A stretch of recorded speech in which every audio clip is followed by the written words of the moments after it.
Yeah. Ah, there we are. There we are. Yeah. Ah, just a second.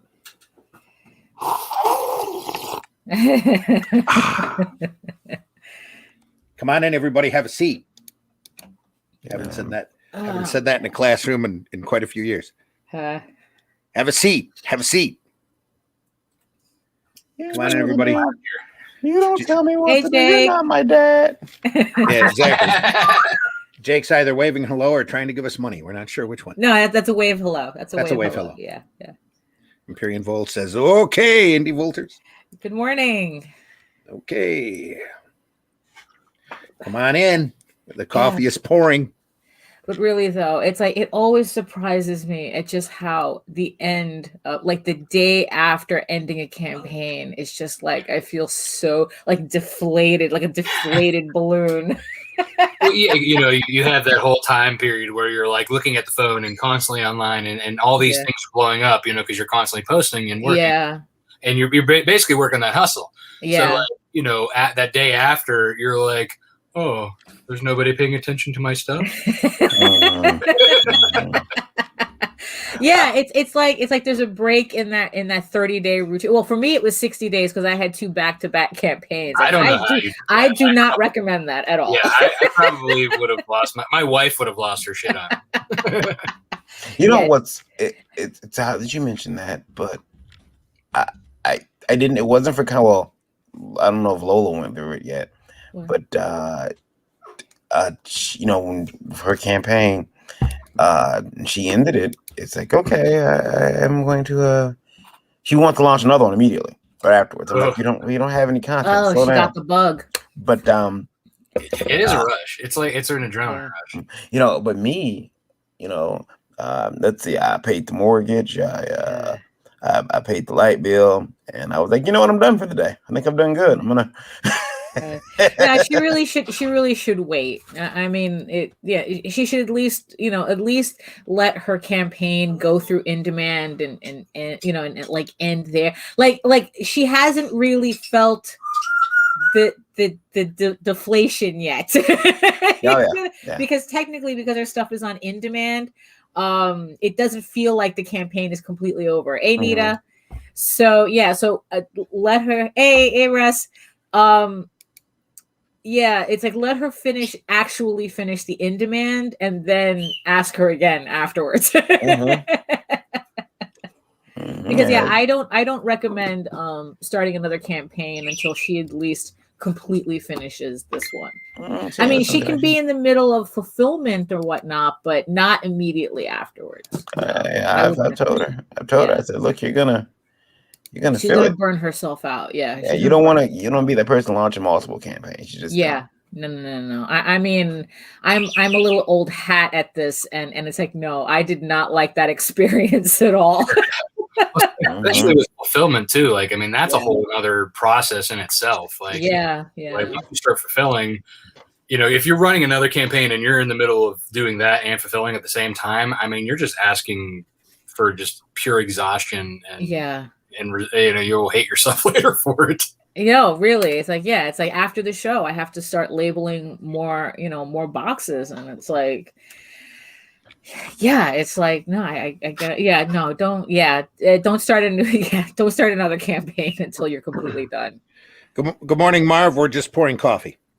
Bon dia. Oh yeah, bon dia, Daphne. Hello, everybody. Come on in. You probably say. Come on in, everybody. We're about to run the opening, and then we will get on with the show. That is, if you're done pouring your coffee. Here we go. How dare you?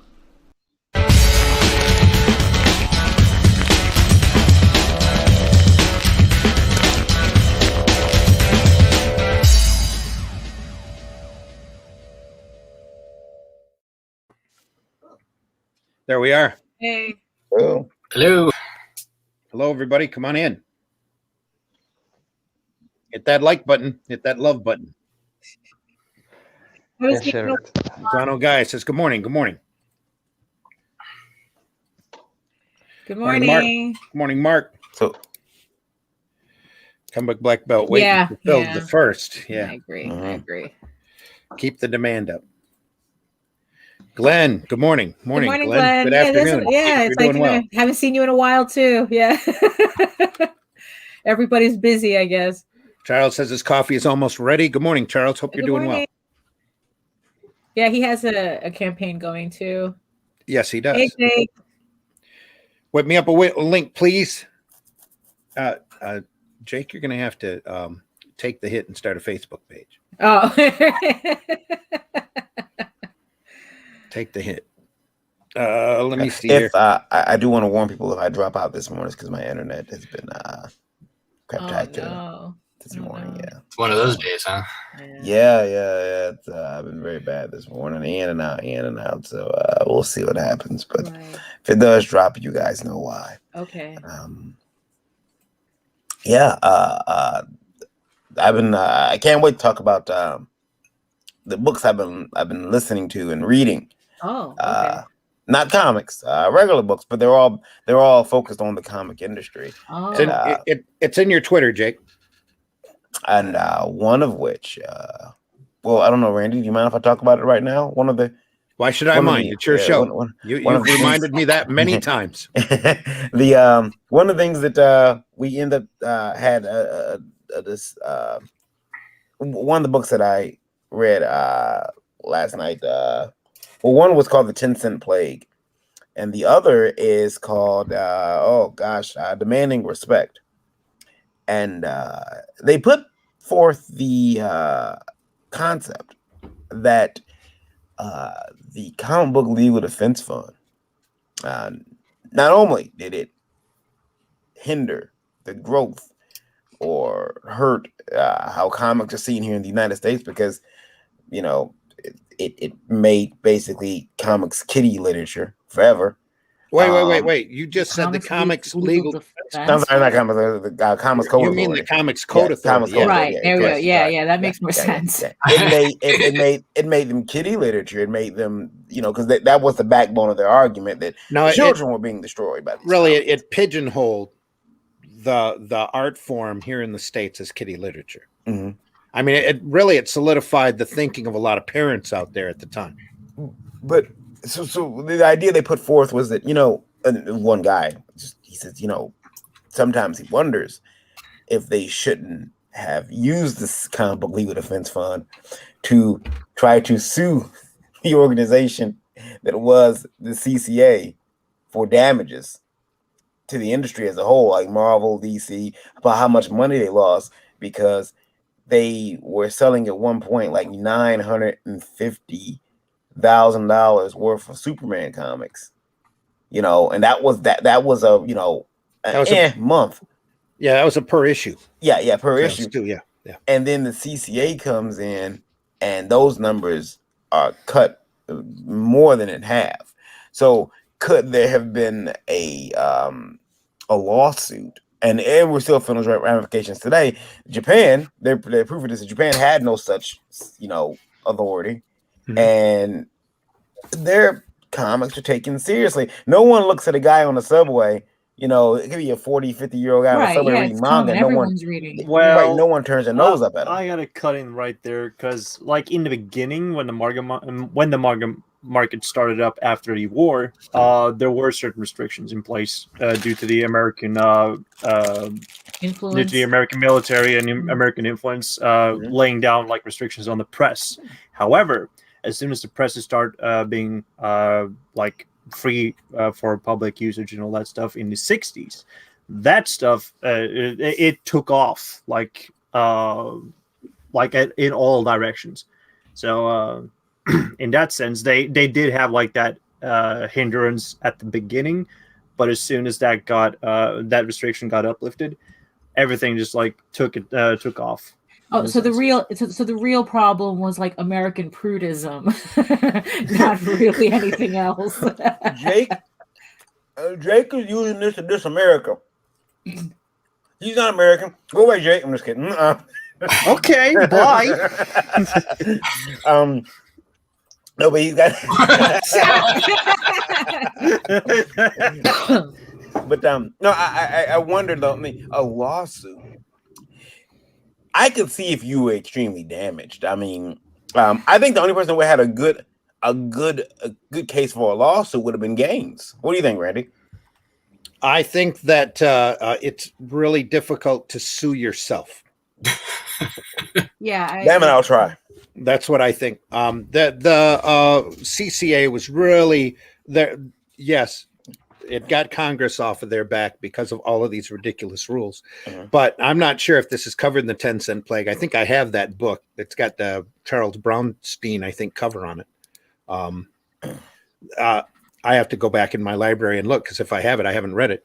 But the problem with the CCA wasn't the fact that that all of those restrictions came in.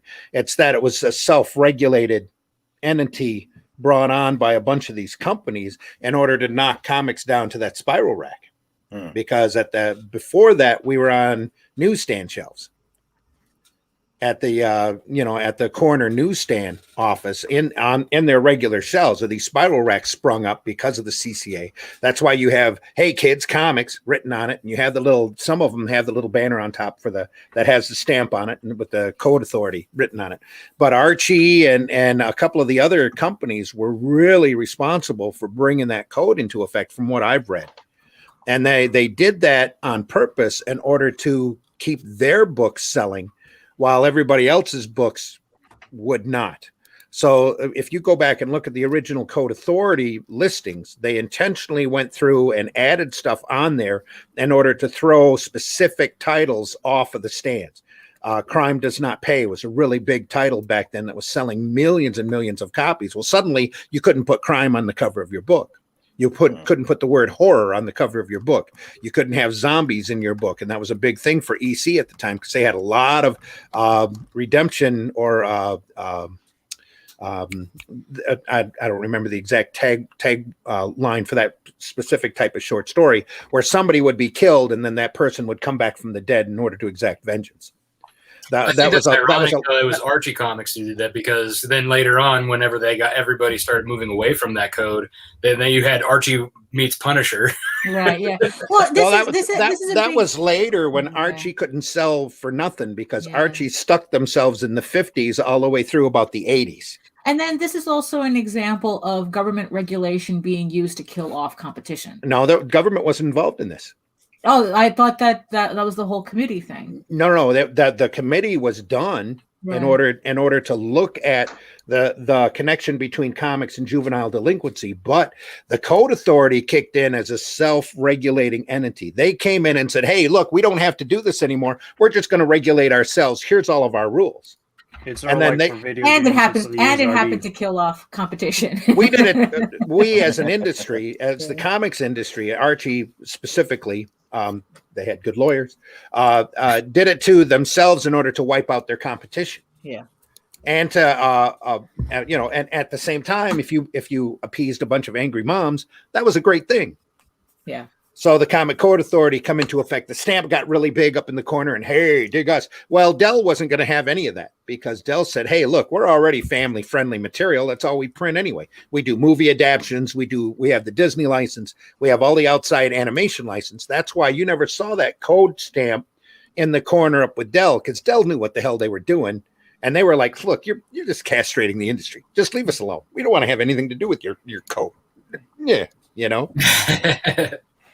But and there was also like that circumvention with like retitling things over from comics to magazines and all that stuff. No, that through the those titles, like I said, the ECs and the Crime Does Not Pay. Burrow at the time, Charles Burrow, who was doing Crime Does Not Pay, and there was another one that had crime real prominent in the title. They were making millions of dollars a month off of those titles, and they literally threw them out of business in order to fit the spinner rack and to make it family friendly. So and Gaines at the time said, "Well, screw you out. We're going to figure out a way to get around it." Well, he tried doing a bunch of stuff, a bunch of comics for a few months with the Code Authority stamp on it. In fact, he went through and tried to do a whole new, more intellectual comic line where he did. I don't have him here in front of me, but he did extra psychoanalysis. I think he called them the New Trend line. And he did a half a dozen titles that he tried to pass through the Code Authority, and he had the hardest time because the code didn't like it. because he had done all of these horror books before that. So they were constantly, and that was another big problem with the code. It was constantly liquid, depending upon what the board decided you could or couldn't do. And they could never, it was like, it's like the independents having to try to deal with Diamond in the late 80s. They kept moving that goalpost, changing the rules every 3 or 4 months, and shoving people out of the business that they didn't want in the business. So Gaines eventually said, I'll do magazines. So he tried doing magazines, and the one that really stuck was Mad. There's they talk about them doing the New Direction. Yeah. And New Direction magazines and how they failed. They failed. But which reminds me of current Marvel. But they said that the thing is they wanted to run something, they couldn't run it. So they said, okay, you can't run this.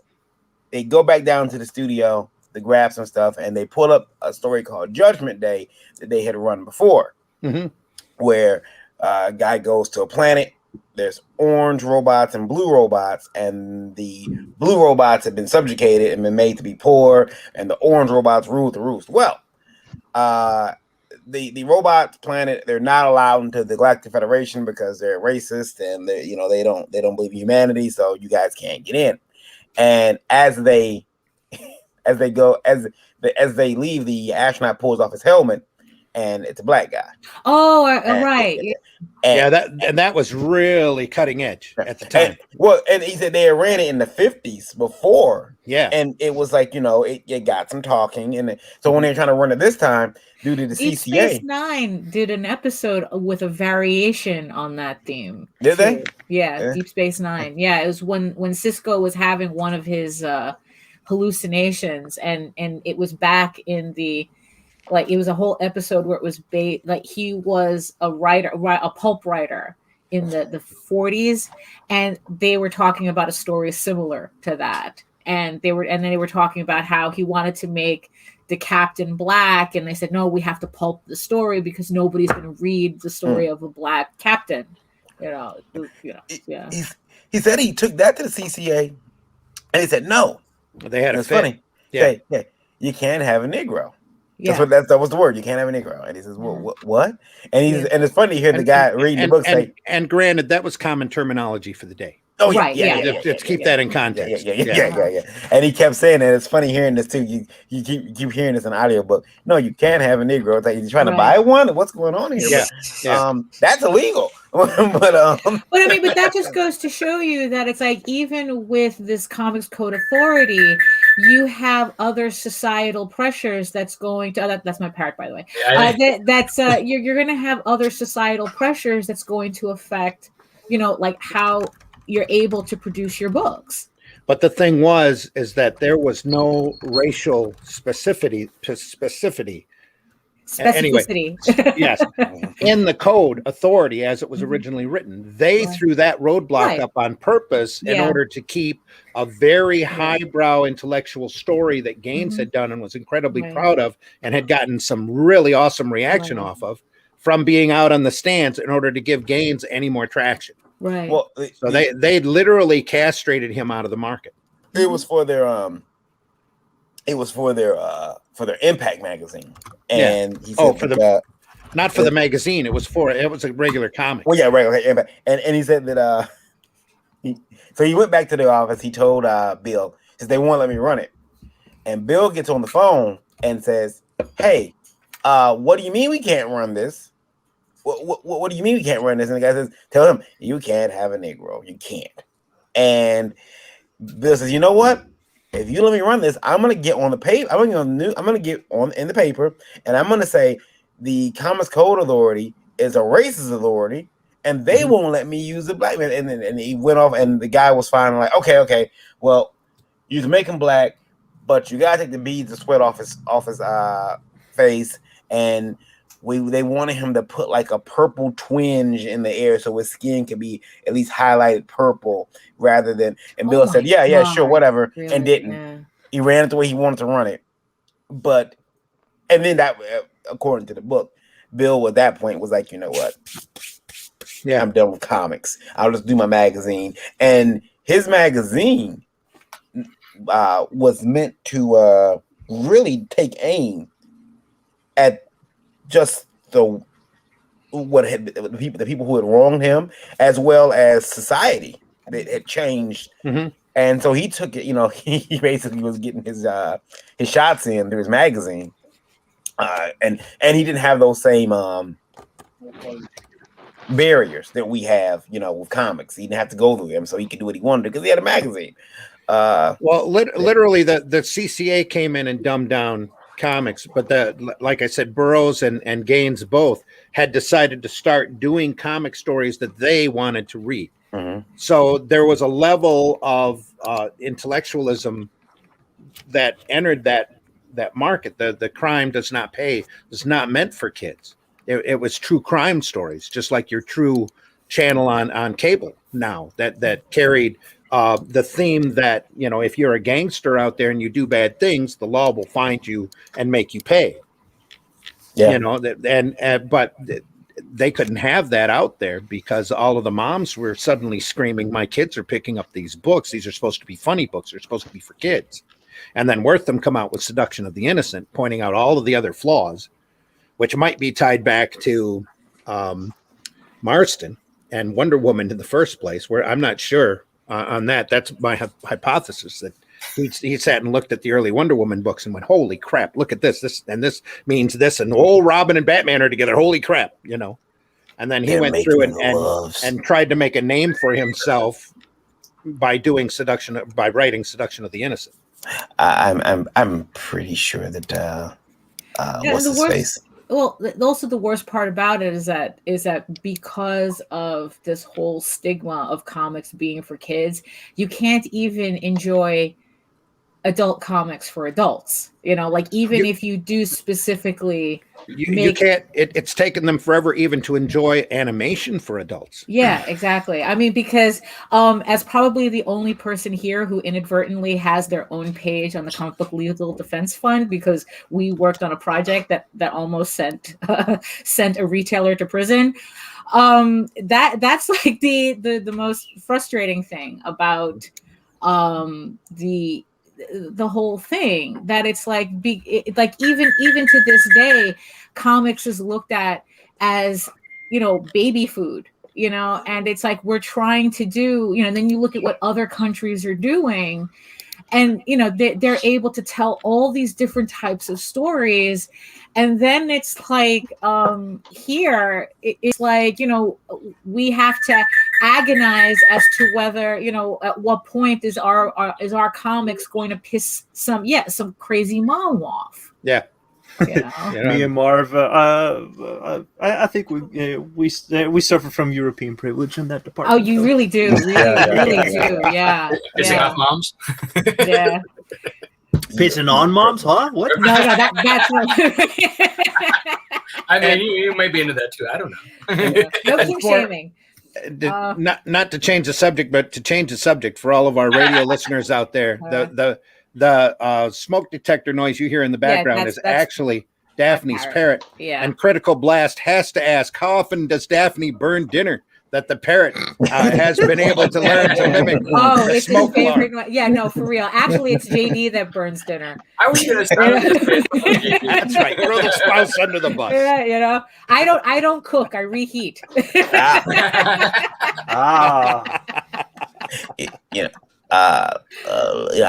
Lola has stopped cooking. Well, she does make a wonderful steak, but favorite thing is like, oh, you know what? I don't even have to make the phone call anymore. But I'll just use my phone here and order food. It'll be here in 45 minutes, or as fast as the driver can get it here. There is something to be said though when she tries to order food and they forget mine. It's happened a couple times. Like they forgot your burger. And, I handle it. They forget it, or did she leave it out on purpose? Yeah, no. She'll show me they forgot your burger, and I'm always like, oh, it's okay, no problem. Just let them know they forgot my burger.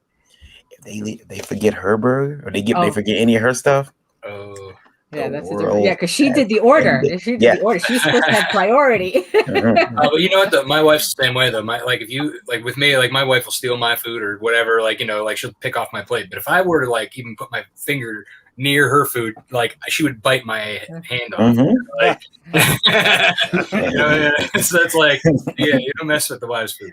She orders 2 burgers. Looks. She's over there going. Oh, no. I had an ex-wife that would attack my McDonald's. Like she'd get a Big Mac, and before I could even open the box, it was a huge bite out of it. GD has a strict rule: get your own. That's why. Part of the reason why she's the ex-wife. No, he goes, no. You get your own. The ladies also. I don't know if you guys had a chance to watch Geekgasm. The Smirnoff sponsored Geekgasm, by the way.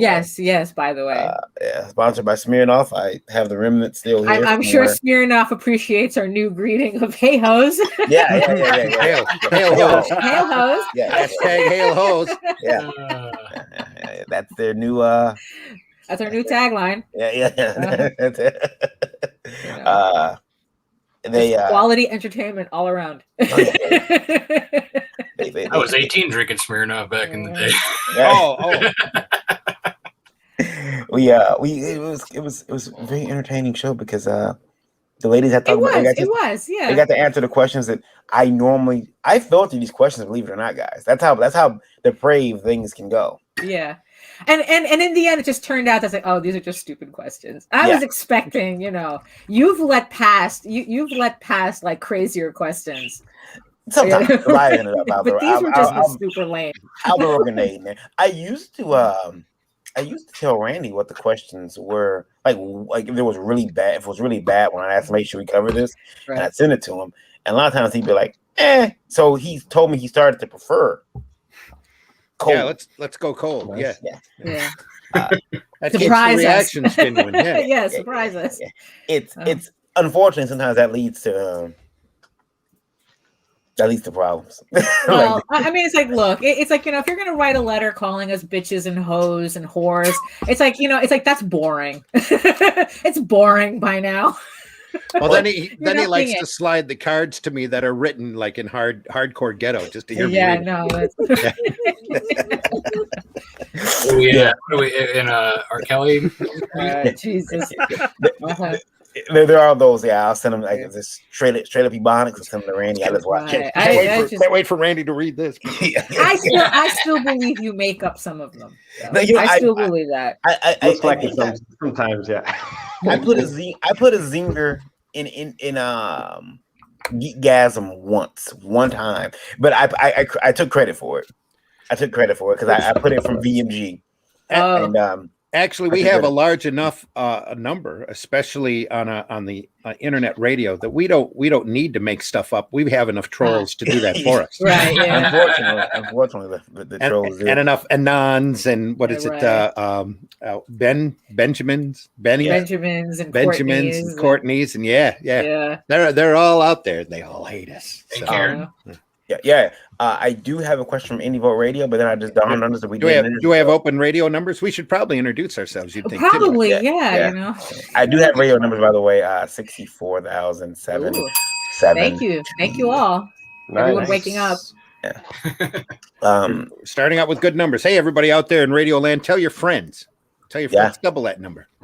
Yeah. We have sponsors now. We can afford the streaming, right? Yeah. Yeah. And how about this? I'll ask the question, then everybody can introduce themselves and tell us which one they choose. Because one of those one got to go. Okay. And the question is, one has to go. Okay. Okay. That's a lot better than a marry, fuck, kill question. Yeah. One's got to go. Why not all three? We are TVMA DLSV, by the way. So one got to go, and it's Antarctic Press, IDW, or Tidal Wave. Hello, everyone out there. My name is Varian Grant. I am the founder of Indiegogo Media LLC. Started making comics since 2008. I am a comic book creator, publisher, father, husband, geek, reluctant taxpayer, not necessarily in that order, and the founder of Liberty Inherent Distribution Group, helping get your indie comics in stores all over the country. And yeah, that's me. I have another title too that I don't get to use anymore, but I'm gonna. I got a feeling I'm gonna be able to use it again, at least one more time. With the Lord Reverend. No. Another company I started a long time ago, but I'll get to use it one more time eventually. And yeah, this is Indiegogo Breakfast Buzz, and I'm gonna say IDW. I have no reason why. I just don't know what the name means. Like, I don't work. Is that what it stands for? IDW. I don't work. Yeah, I don't work. It don't work. It don't work. It don't work. Yeah, it don't work. The story don't work. That's rough. Yeah. I have no idea what tidal wave even is. Blue water. Oh, blue water. Okay. Yeah. All right. And introduce yourself and then tell us which one. Randy. Hey, everybody. I'm Randy Zimmerman. I am a longtime alternative and independent comics producer, creator, freelancer. I've done just about everything in this business that you can imagine. Right now, I am working on finishing the print file for a great crowdfunding campaign that we did for Indie Volt Revolt, where a lot of the folks here all contributed stories just so you can see the quality of work that we do. I don't want to IDW.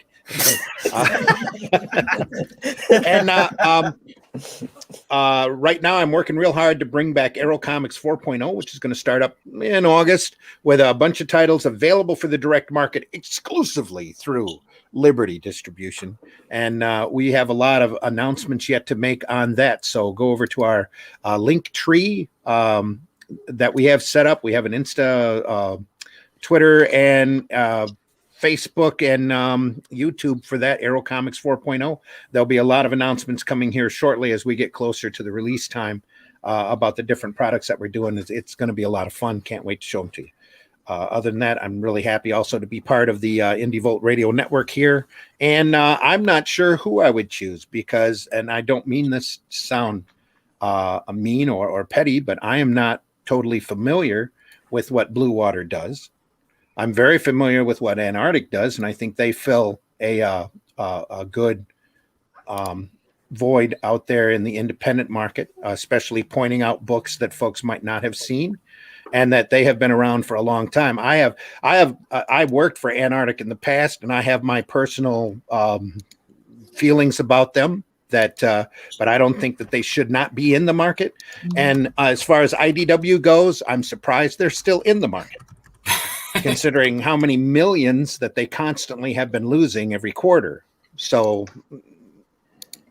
if I had to choose one or any of the others, probably IDW, but I would hate to even say that because they have kicked out some incredible strip reprint collections in the past that have been amazing. And they're okay. Sorry. And they're no. I was saying I was doing the referee 2 thing. Oh, I thought you were telling me to hurry it up. No. That's because I get jabbering, and no, that's the referee thing for two for IDW. Yeah. Go ahead. All right, that's it. I suppose it would be IDW, but if you wanted to have, and again, not to sound mean, and I'm sorry, if you want to have the least impact on the comic market, it'd be Blue Water. Okay, I'm not that mean, Randy. I remember. Sorry. Oh yeah, I've done that in the past, though. So I know what that means.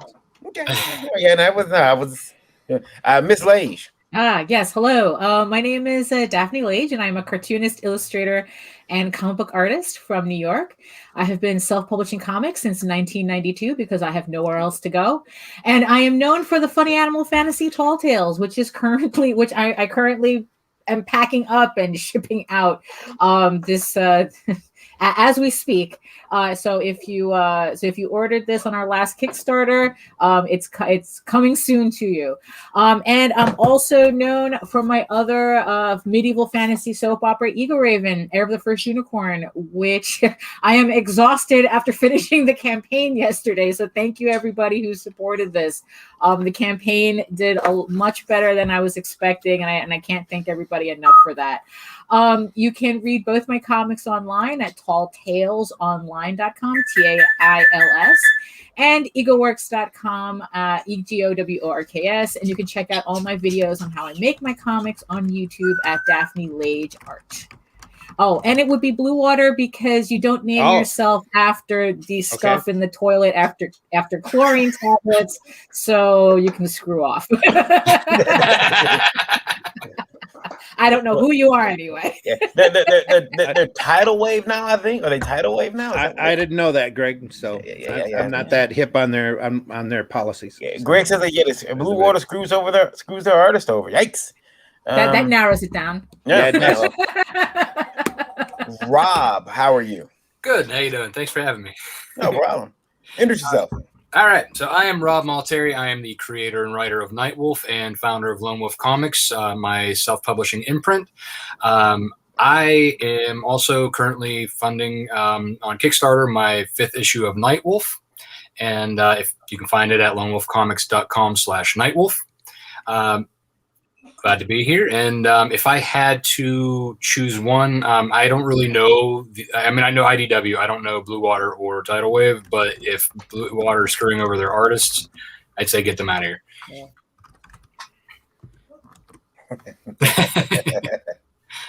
As a side note, I see up here in the chat that Jennifer said that she loved Deep Space Nine. Jennifer, if you have HBO Max and you've never seen it before, Babylon 5, believe me, you will. You'll thank me for it. Amazing work. Babylon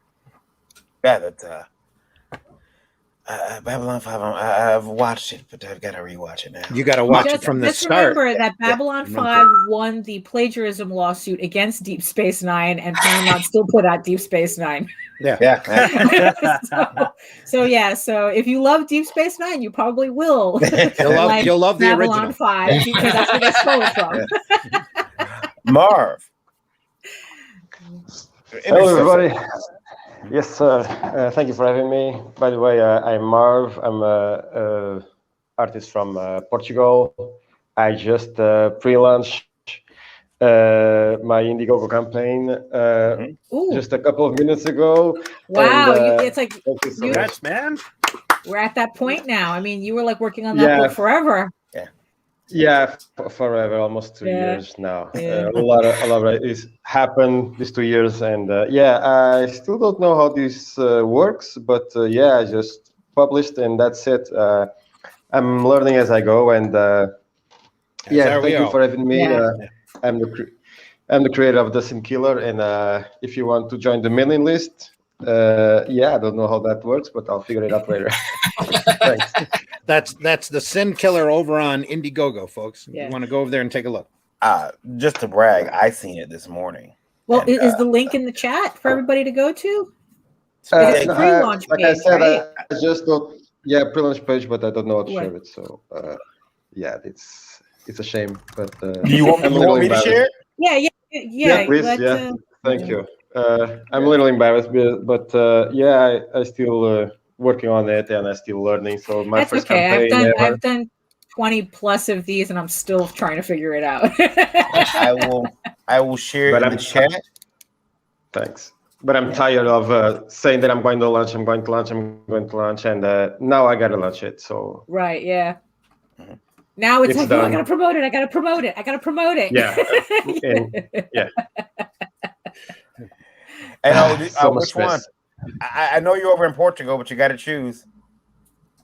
Blue Water, IDW. I don't know either of the. I don't know them. Neither of them. But Rob said that Blue Water was screwing the artists, so Blue Water screw them. Okay, all right.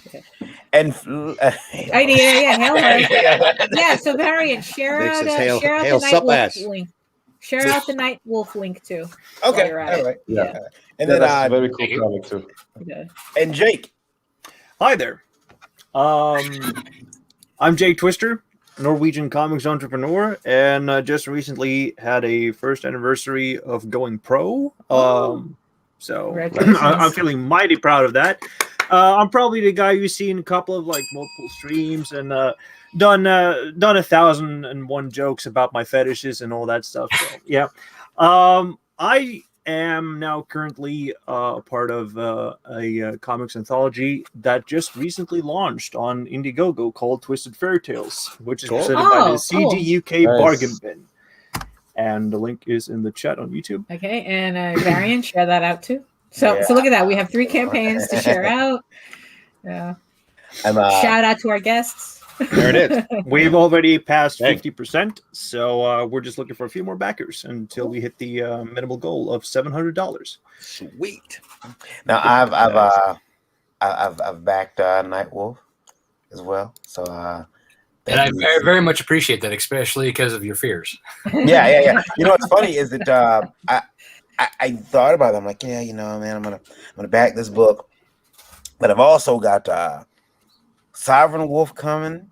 Yeah, I have that too. Yeah, and I think I got was it Werewolf? Is it Viking Wolf? Ooh. Is that I just saw that last night. I'm gonna have to go check that out today.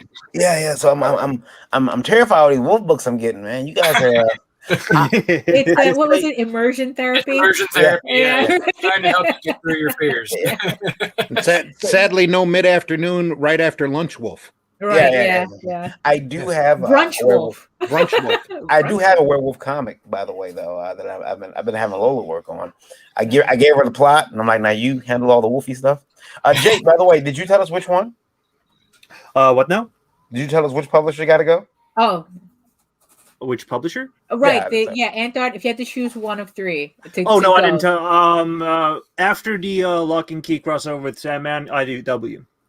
I have no experience with the rest of the people. Vengeance.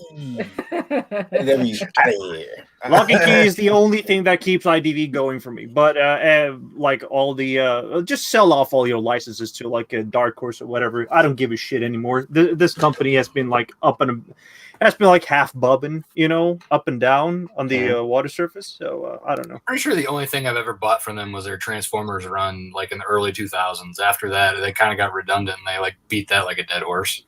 All right.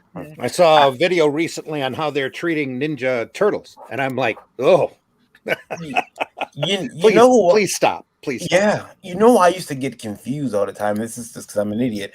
I used to get Devil's Due convinced. Yeah, me too. With Dreamwave. Yeah. I don't know why I'm like I don't, because I mean they were completely different, but I used to like. I think Dreamwave went down, and didn't they like take over? They took over a lot of the licensed IPs from them. That's probably what killed all those licensed IPs they had. Yeah, those things are expensive. They had a really good Transformer series though. The Transformer series. They did. I was more into the Dreamwave Transformers run than I was in any of the IDWs. Wasn't the same guy associated with both Devil's Due and Dreamwave? Wasn't that run by the same dude? It may have been. I don't think it was, because or I mean maybe like ownership wise, but not ownership wise. Yeah. I would like to even though we said your company's. I think he started. Did he start Dreamwave because Devil's Due went over to Image for a short period? I don't know. I'm not sure. I mean, they were very close together as in the time frame, and I can't think offhand which was first. But thank you, by the way, Indiegogo Radio questioner, for limiting our employment prospects. Yeah.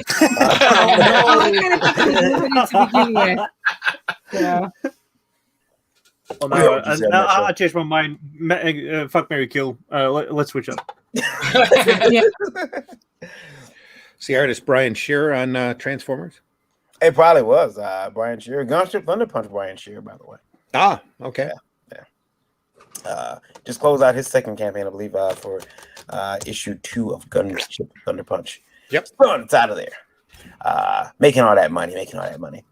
Another one from Indiegogo Radio. And this is probably going to get Daphne to turn red. Okay. Yeah. Well, considering the questions yesterday didn't do it, so someone has to, hit the target.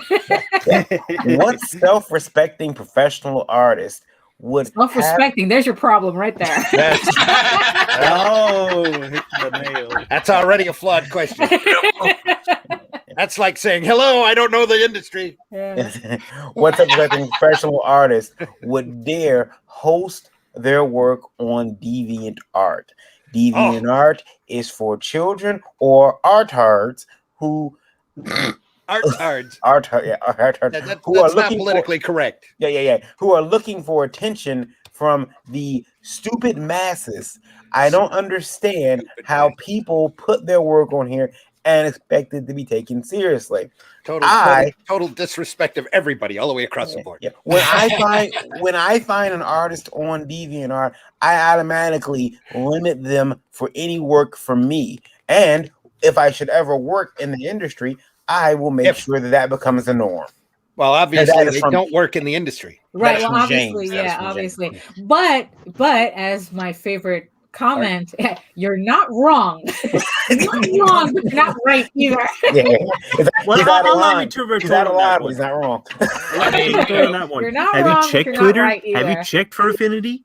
You know, oh my God, yeah, really. I mean, if there's a, it's like that's the problem. You see, I think that's why a lot of professional artists are moving from DeviantArt to like something called ArtStation. I think ArtStation is more for professional types, where it's like, yeah, you go on DeviantArt and you do like a random search, and it's like, yeah, you get all the 13-year-olds practicing softcore porn, all all in the search. But but the thing is though, you're going to find really good people on there, because for the longest time DeviantArt was the place to go in terms of finding, and you can still find artists. JD finds all his artists mostly on DeviantArt.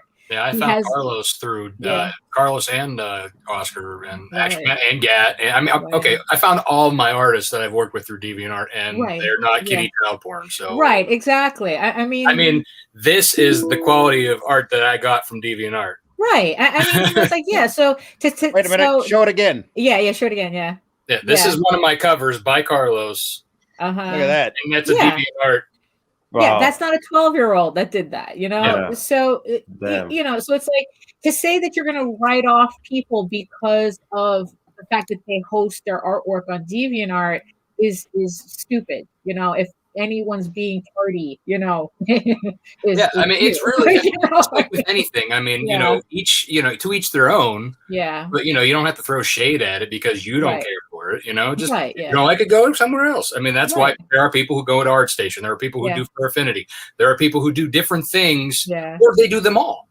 Really, the smart thing is to do them all, because not everybody goes to one place. And are we keeping that letter writer's name anonymous, or did they write that in anonymously? James. You're being silly, James. That's a prude's name. Yeah, it's like, look, DeviantArt is just another online gallery. Does it get inundated with kids, with kids' drawings? Yes, it does. But you know what? There are really good artists on there too, just like just like any place else. So and James, that platform's been online probably twice as long as you've been in the business, right? And the fact that it's also hosted in Sweden too means that DeviantArt has been able to circumvent a lot of online censorship nonsense that's been happening in the States. So there's a benefit to that too. I mean, they still have their own kind of like weird rules, but pretty much that they've been able to bypass a lot of that nonsense. So, if you want to ignore people because they're on DeviantArt, you're the one that's missing out. And I remember when I used to be very involved in DA community. I was getting the point so I can have the premium membership, and I care about my little badges, and I used to just keep posting llama badge. Oh yeah, llama badges. Yeah. I have so much DA stuff. I got DA shirts. I've got my book bag. I have a DeviantArt book bag that still serves me well. Right.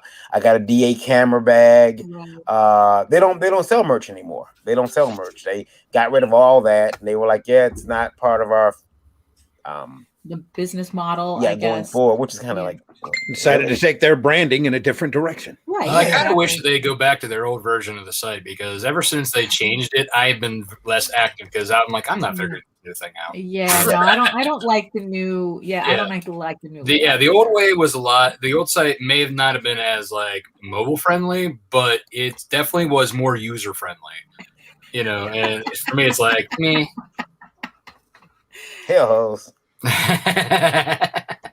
Yeah, I mean, yeah. Black comic book Black Belt says, "Hell, Frog, is he here?" Oh, Frog G. Okay, the other Frog. Okay, I just threw him a link. Russ, that is. Charles sent me a PM. Charles Santino says, "RE Liberty, my publisher, has no distribution for floppies in the U.S.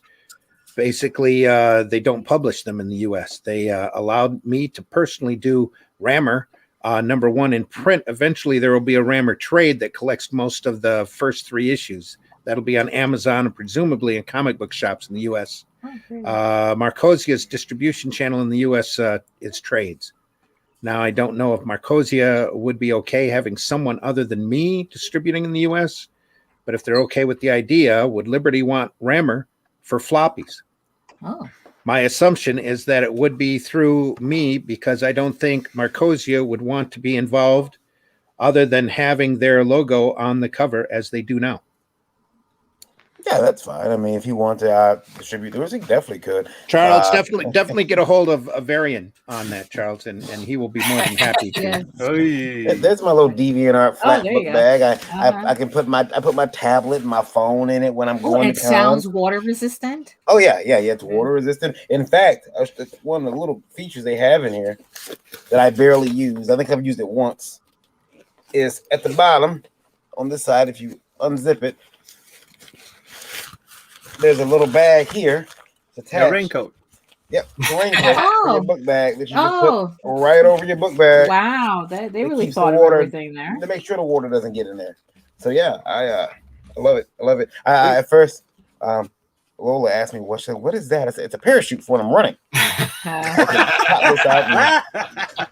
The wind will catch me and slow me down. Which is funny because I usually never see that type of thing except on like camping gear. So that's funny. That they definitely thought that through for artists who want to keep their stuff protected. So that's actually a very thoughtful bag. The school bags that we get in like high school and all that stuff, they come like with those raincoats. So I usually like cut them off like the school bags and just use them on other bags that I got. There you go.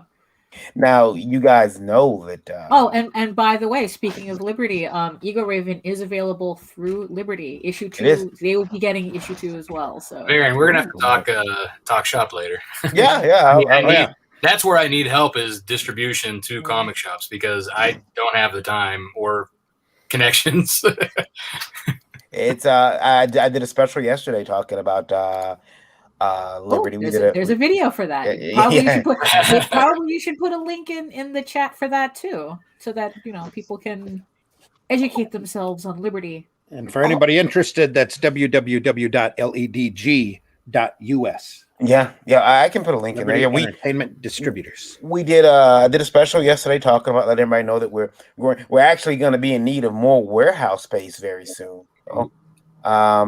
Because we are growing.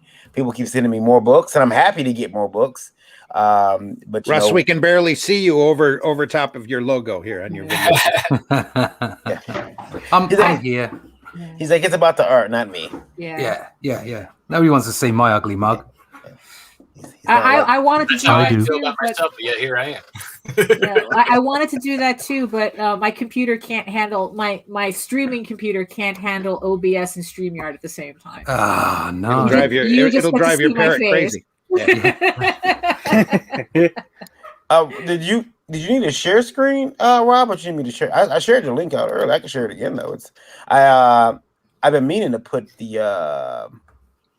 You need to share a screen or to share the link?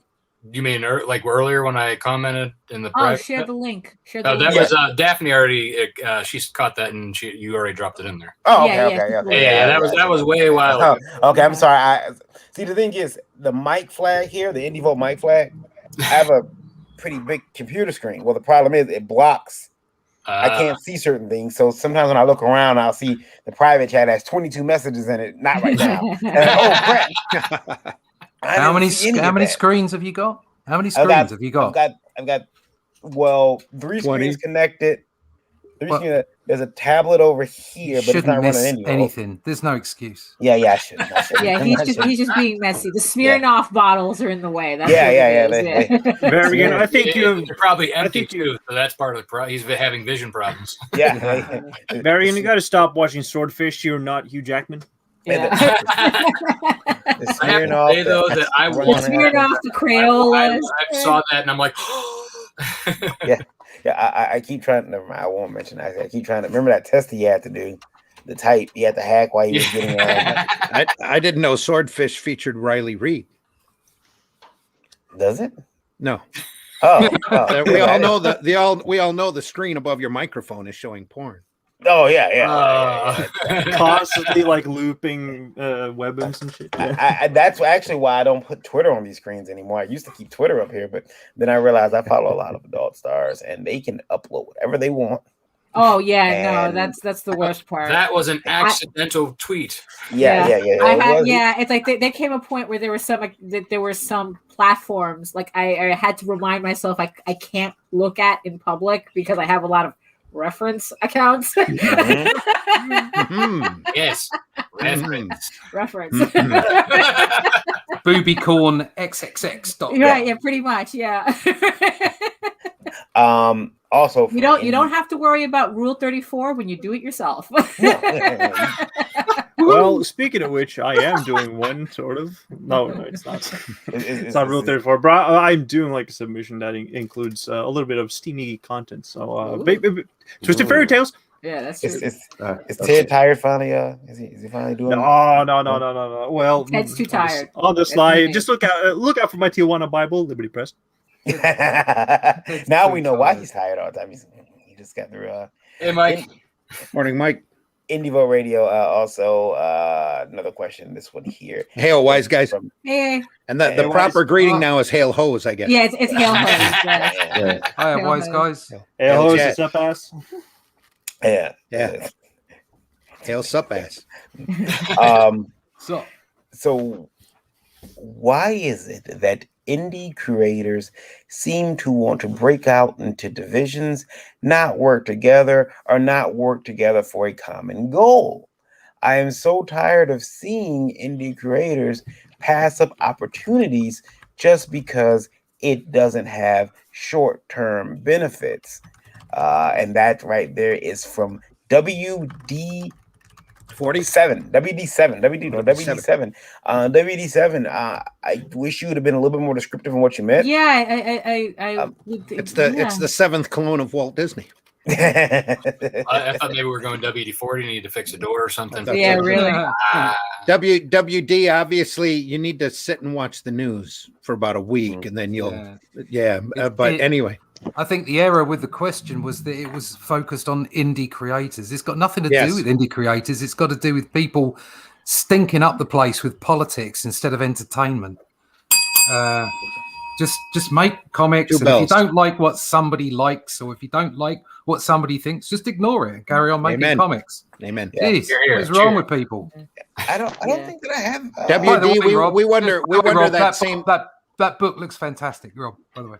Sorry, I had to say that. WD, we wonder the same thing way too often.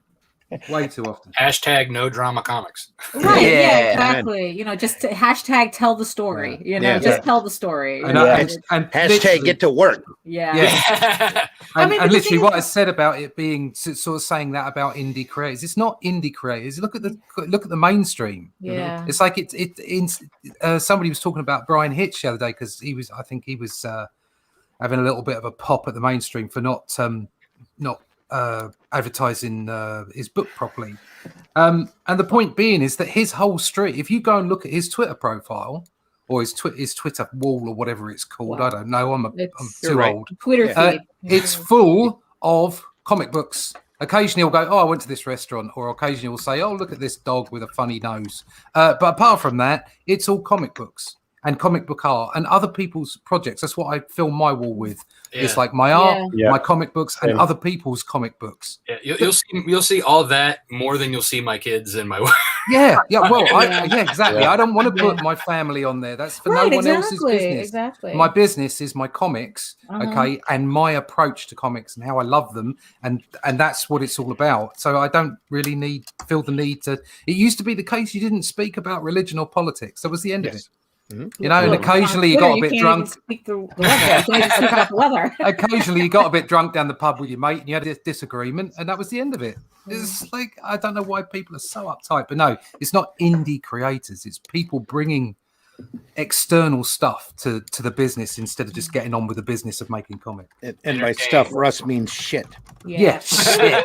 It's funny because the question was like so vague. I mean, I'm actually a little surprised you got that much out of it. I mean, because what is this common goal that he's talking about that we're supposed to be getting together? And I'm reading between the lines. Because obviously independent comics can't be independent. No. Right, because it's like, I mean, if we have a common goal, it's making the comics that we love and sharing it. Mm-hmm. That's our common goal. I mean, I don't sharing each other.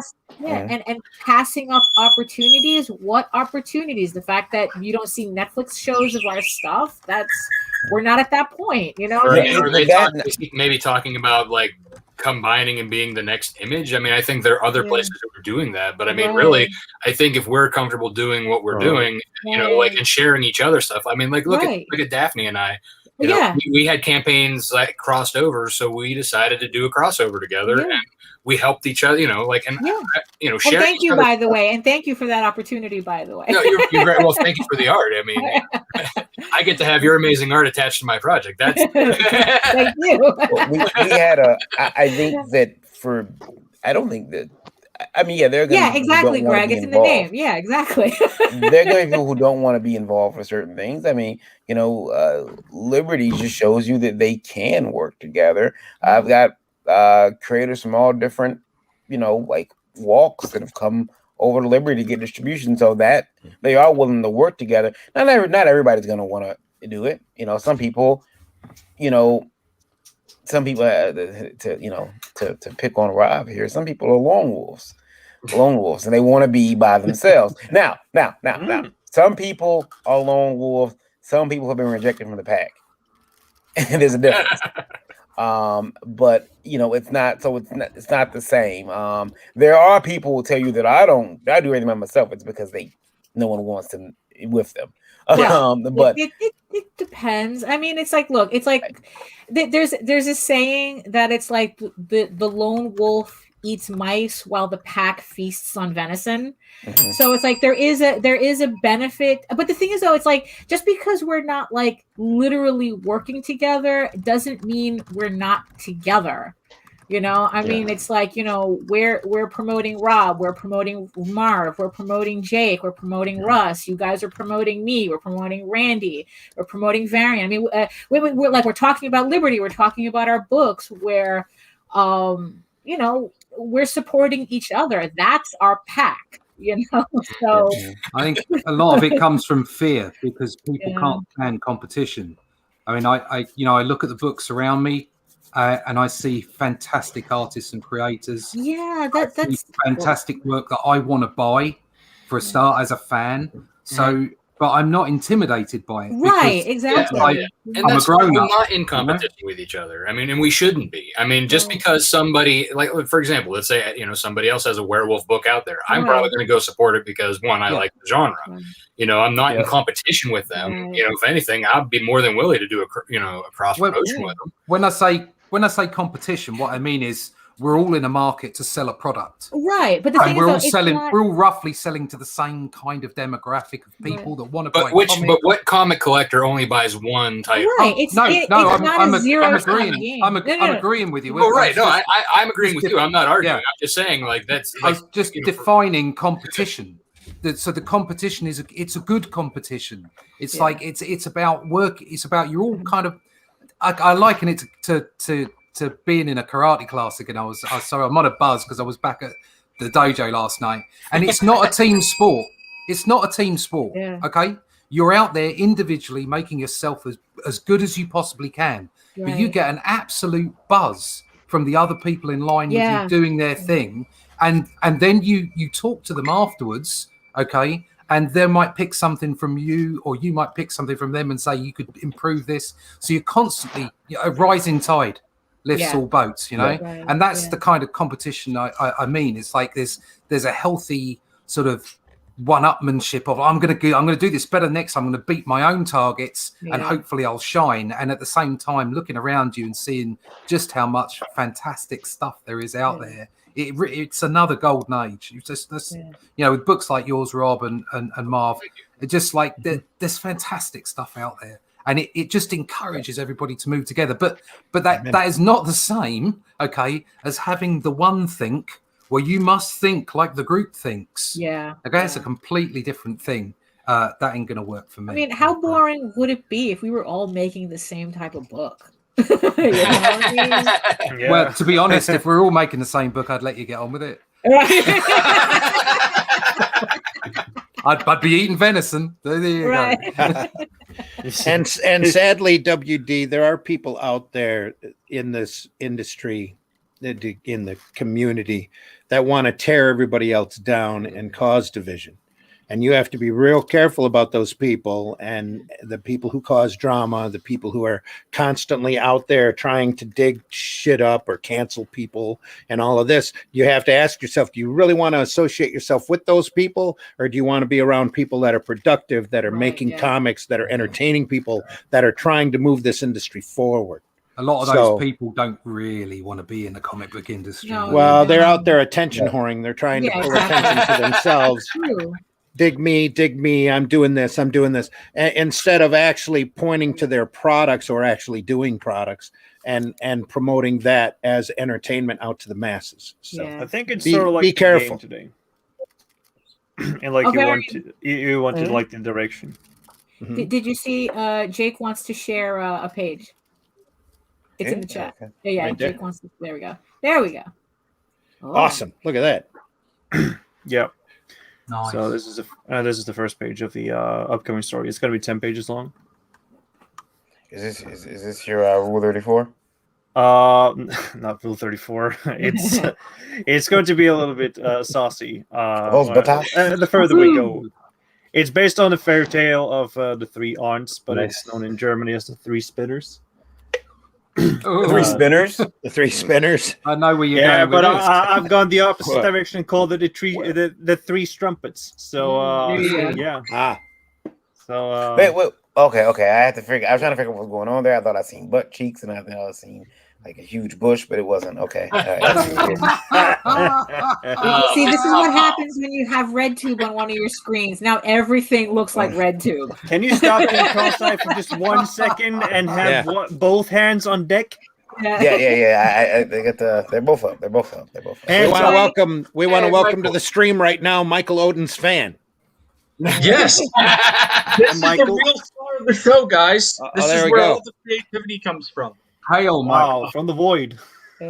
Yes. Hail mode. It has been a while, guys. Wow, how are we doing? Real. Good. How you doing?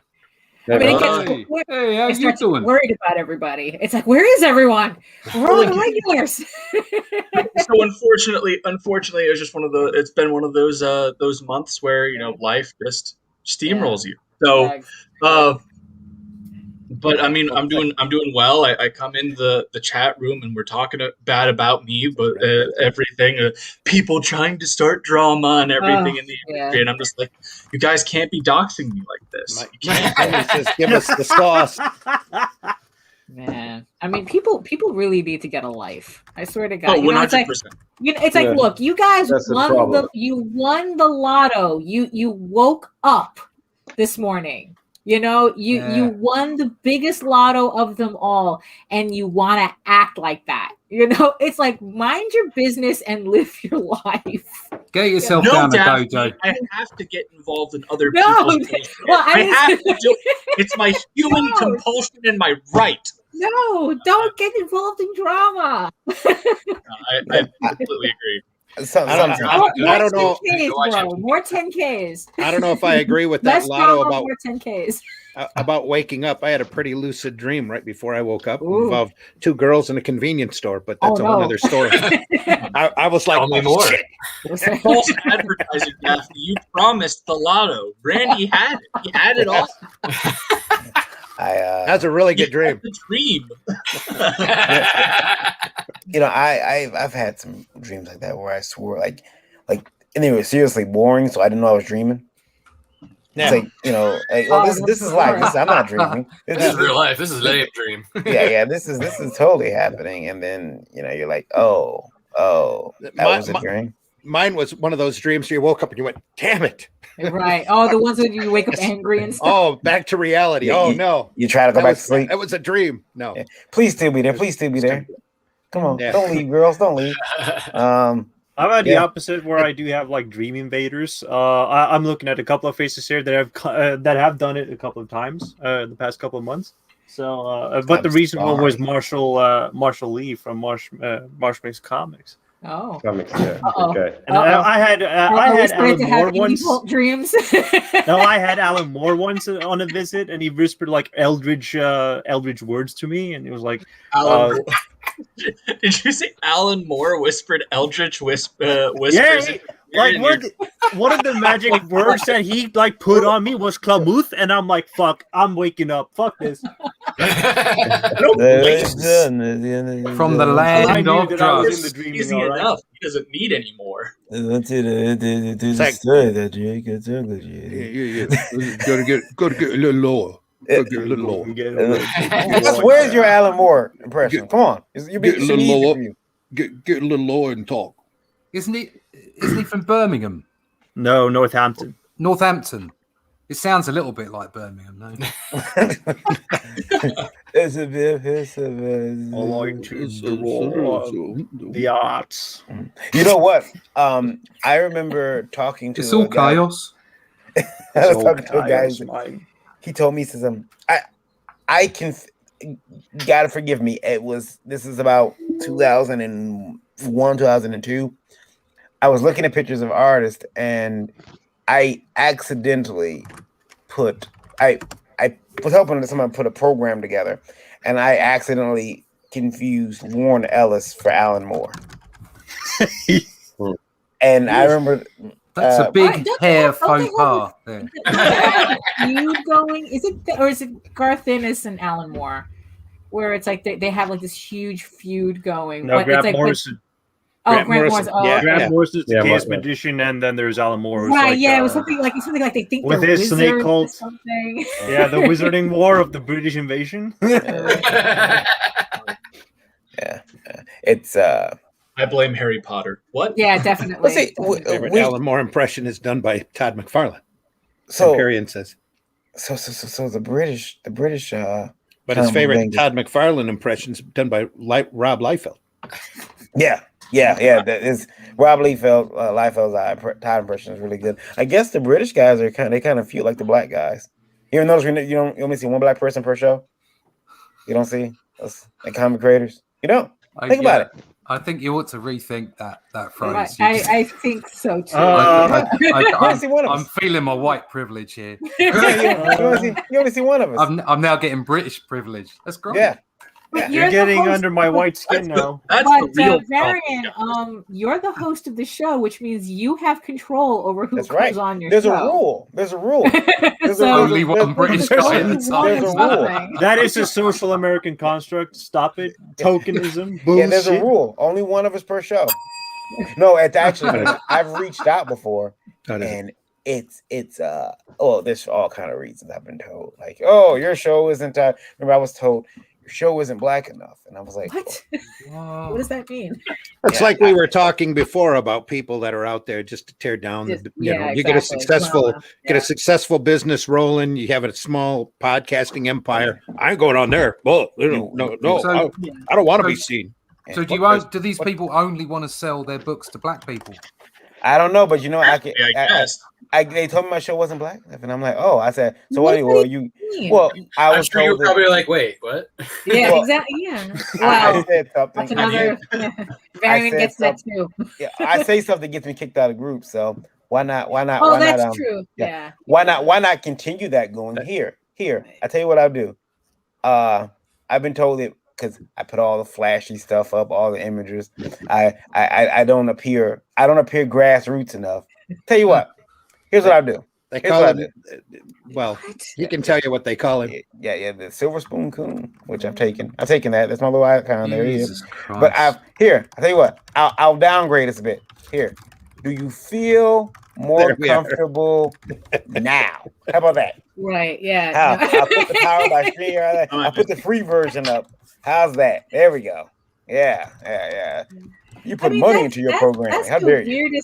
But you know, it's funny when we used to do we used to do Small Press Expo. We did that for a couple of years, and it was really funny to see how people really shunned our books because it was too professional looking. You know, so it's like we would go to SPX and you know, you have people making their comic books out of like, you know, paper bags and twine and stuff, you know, it's like gravel, you know, and then they would look at our books that are like professionally printed, and they would be like, oh, you're not an independent you're not an independent creator. And then it's like we went 1 year where JD was doing print brokering, and the same people who were using twine and paper bags and rolled up newspapers to make their comics and telling us that, you know, our books, we weren't indie because we weren't professional looking, they were all bending over backwards to get JD to print broker their stuff so they can get professional looking books. You know, so it's like, you know, people who are saying, oh, you're not grassroots. No, that's just them trying that again. Drama. You won the lotto, you know. You woke up. You don't need to be like this. Right. There you go. Exactly. Just get on with it. Just all the you know what everyone needs. You know what all these guys need to chill down. This town needs an enema. The old-fashioned chill. Amen. All these guys, cover your ears, Daphne. Well, all these guys need is a little Megan Fox head. That's it. Why is that on? What is that on? No, it's one of those. I think they're called Fison. The company is called Fison, and they make like these highly realistic like anatomy dolls. Yeah. And because they're expensive, but I was thinking of getting one. But the head comes separately, so you can choose all these little heads to go on these really that is highly articulated. That is the creepiest thing I've ever seen in my life. Like, why is it mounted to a shotgun? It's mounted right on the end of a shotgun. What the fuck? What is that? You can get the body, the Fison body, and then buy a Megan Fox head. They have like Chris Evans. They're kind of they're kind of Chris Evans's head. Yes, on a female body. You can do that. You can absolutely do that. Did you know that the Fison genitalia? Oh, I was about to mention that too. That they're also anatomically correct too, and they come with different versions. And it's operational. Yes. Oh no! Well, it's got like a little pump. Yeah, no, they have like different, you know how you have different posable hands? Yeah, you have different posable hands. Yeah. I'm sure. I can get my bicycle pump out. I'm feeling like it tonight. There we go. We're going to be collaborating with Bad Dragon real soon. Well, ranges of motion. But but they're like they run. Yeah, but what's cool is that they come in different body types. Although ironically, not the women, but the men come in like all these different body types. Yeah. Well, she said. I think I know the next sponsor Varian's going to be going after. Yeah, and it's like they run about like $90 for the body. It's I'm building a couple because I got Hot Toys and I'm like, you know what? There's some figures they don't, and it's cool to make my own figures too. I can get a that's what people do too. Yeah. I can make a Randy figure instead of next to Stan Lee. There you go. It's gonna be awesome. Make a Stan Lee figure and have him on the air. Well, I got a Stan Lee over there, but like Excelsior, kids. We're looking at Nightwolf #1 through 5, the urban fantasy werewolf coming of age drama from Rob. Rob, I'm gonna play this. Sounds good. Wait, before you do that, Travis Gibbs says, I just want people to tell me I'm good enough and that I'm pretty. Oh, Travis, you're good enough and you're pretty. Oh, you're pretty, Travis. Oh, Travis. Don't be sad. Jake's in the chat pigeonholing us all. On the panel, we have the black one, the old one, the woman one, the nasty mountain man, the European, the werewolf. Oh my God. The Inuit? And your father. Oh my God. That reminds me of a politician back in the 80s I'm not quite sure who's who. That got I fired. have no idea who I am. Fairly certain I know which one is me, but yeah, there was a politician I think in the 80s or early 90s that completely lost his job because he was trying to explain how diverse his campaign cabinet diverse his cabinet was, and he was just like and he lost his mind and he says, yeah, it's like it's all diverse. It's like I have it's like a black, a woman, 2 Jews, and a cripple. They're all in a bar. Yeah, and it's like, oh yeah, he lost his job really quickly. Yeah. That's amazing. Yeah, that man's completely holding political office. What people really think. Yeah, I've done it. I've got away from. I'm like, I'm black. I'm crippled. My wife is bi. Let me in. Let me in. And they have to give me privilege. I can't be canceled. At this point, I can kick a puppy into outer space. You can't say anything to me. Kick a puppy. Awesome. It's a low orbit at least. Yo. Here, I'm playing this video. Speaking of puppies need to be kicked. These werewolves. They're scary to me, Rob, and you keep doing this. They're hot, Variant. You're missing out. Here we go. They're hot. Do you love stories about anti-heroes and supernatural beings like werewolves, vampires, demons, witches, zombies, and more? The Nightwolf is the comic book series for you. Nightwolf's unique take on theology and mythology encompasses elements of horror, magic, fantasy in a modern setting. Hi, I'm Robert A. Malteri, the creator and writer of Nightwolf, as well as the founder of Lone Wolf Comics. It's been my dream since I was a kid struggling with attention deficit disorder and dyslexia to be a comic book creator because comics have helped me learn to overcome my disability. Born into an outcast breed of werewolves known as the Monokai, 18-year-old Rodney Marcelli is reluctantly thrown into an ancient war between good and evil. With the help of Snowpaw, the pureblood Monokai, Rod must learn to master his newly found lycanthropy and mysterious kinetic energy power that only he possesses. Rod must fight the Dark Covenant in order to avenge his friends and family and to save the girl he loves from the master vampire Lord Malice. Rodney Marcelli is Nightwolf. In April of 2016, I launched a failed Kickstarter campaign for Nightwolf issues 1 through 3. I played the game on hard, setting a $20,000 goal. However, I did manage to raise over $5,000, but Kickstarter is an all-or-nothing platform. I didn't let that failed launch stop me, so I decided to raise the money on my own by doing freelance web design jobs to pay the artists. After self-publishing Nightwolf issues 1 and 2, I came back to Kickstarter in October 2019. Since then, I've had 3 successfully overfunded campaigns for Nightwolf issues 3 and 4 and the Volume 1 trade paperback that collects all 4 issues. That's all thanks to my amazing backers that I refer to as my Wolf Pack. Currently, I have written 12 issues of Nightwolf, and I have published the first 4 issues in print and digital formats. Now, I stand ready to publish issue 5, which is 100% complete and is ready to send off to the printers. That's why I've come back to pay for the printing and the rewards that you will receive for backing this project. I'd like to personally thank you in advance for backing this project and joining the Wolfpack. I'm extremely grateful for where I am now as a self-publisher and continuing to serialize Nightwolf for you to enjoy. There is no risk in backing this project since the first 4 issues are published and already printed, and issue 5 is print ready. Again, thank you for taking this creative journey with me. I appreciate it so much.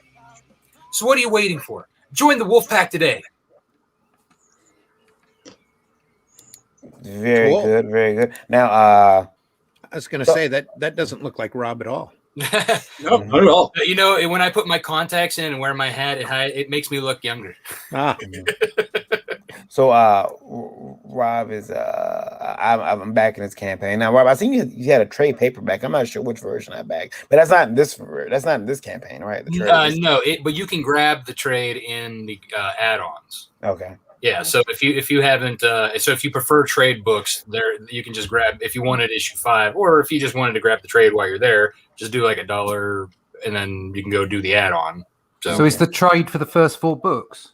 Yeah, the trade collects the first 4 books, and it also has 16 additional pages written by guest writers that I had come in. Travis Gibb, who commented earlier, was one of my guest writers.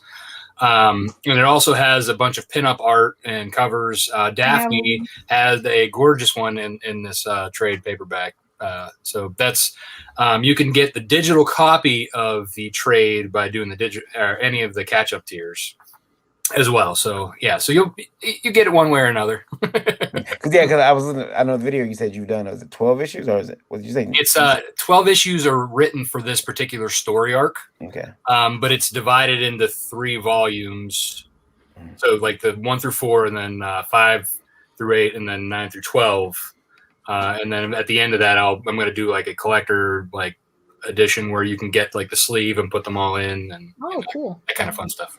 Ooh, I like that there's a trade. I have to tell Lola there's a trade too, because I like having the single issues, but I also like having a trade because I put the single issues up, and the trade is one I can leaf through, and there's usually more content in there. So yeah, and there's there's 3 versions of the trade. There's the standard soft cover with art by Carlos Herrera, who is the artist of the book.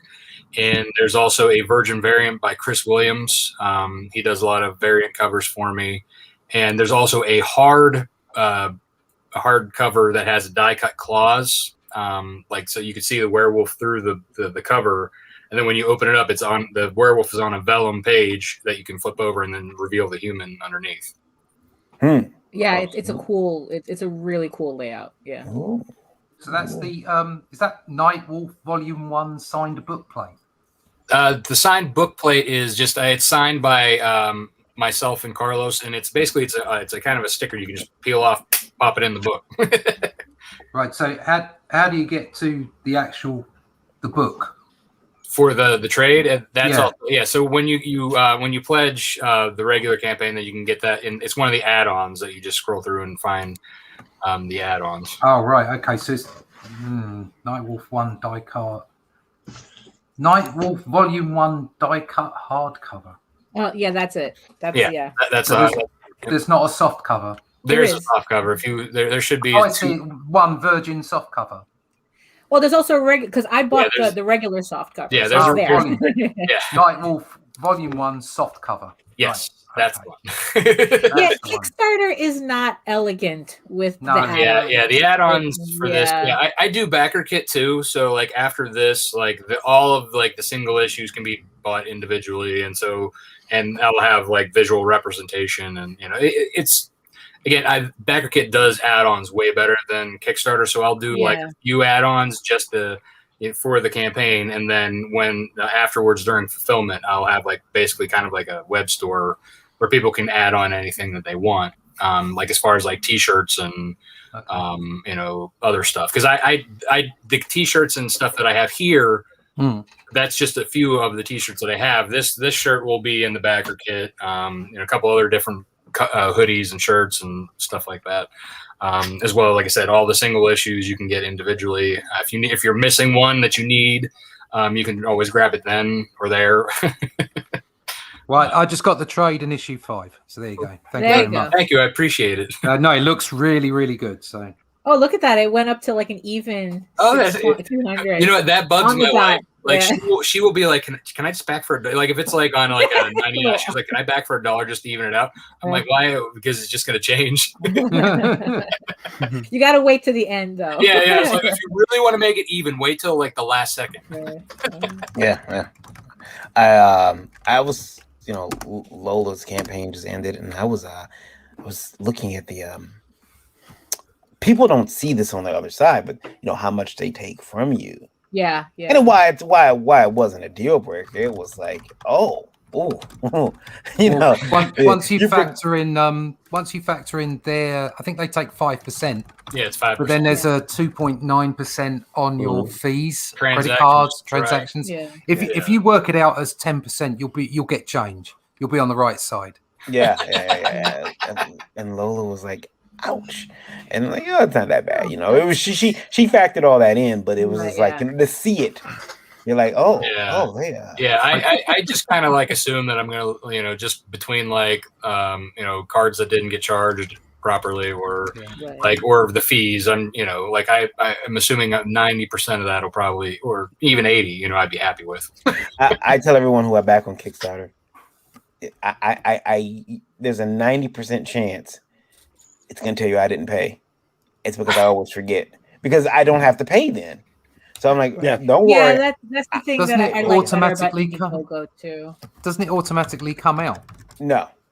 Oh right. Okay. No. Yeah, Kickstarter, they wait till the end, and then once it the counter goes down to 0, that's when they charge you. Whereas Indiegogo will charge you up front. Yeah. Which I much prefer because I prefer that. Yeah. Because if you know you have the money and you can do it, like, you know, I think it would be less dropped pledges, you know, throughout the campaign. If it would, and less fake pledges. That too. Yes. There are a lot of those. I've actually had a couple. There was one guy or fake guy. I'm not even sure. I don't know. But for all my other campaigns he hasn't showed up this time unless he changed his name. Would always go for one of my higher tiers, and sure enough, like it would never fail. Like at the end, he would get, you know, the card wouldn't transact, and then I'd have to go into backer kit, try and get a hold of him, and never answer back. Not even when I like private message him and say, hey, thank you for backing, you know, hey, your card, you know, no, it's like ghosted. So I don't even know if it's a bot or what. I was told by the guy who did that, and I wrote down his name because I said if he ever came through, like, could you just like reject it? Right. You know, on any campaign. Oh no, I know who this person is. I don't want you. Bye. But not to put. I mean, he posted it publicly, but he's been on the show. Specs Thompson. He had someone cancel at $505, and the poise and grace he showed. Because I don't know about you guys, but if someone cancels a $505 campaign pledge, I'm twerking. I'm doing a really violent twerk. Will drop.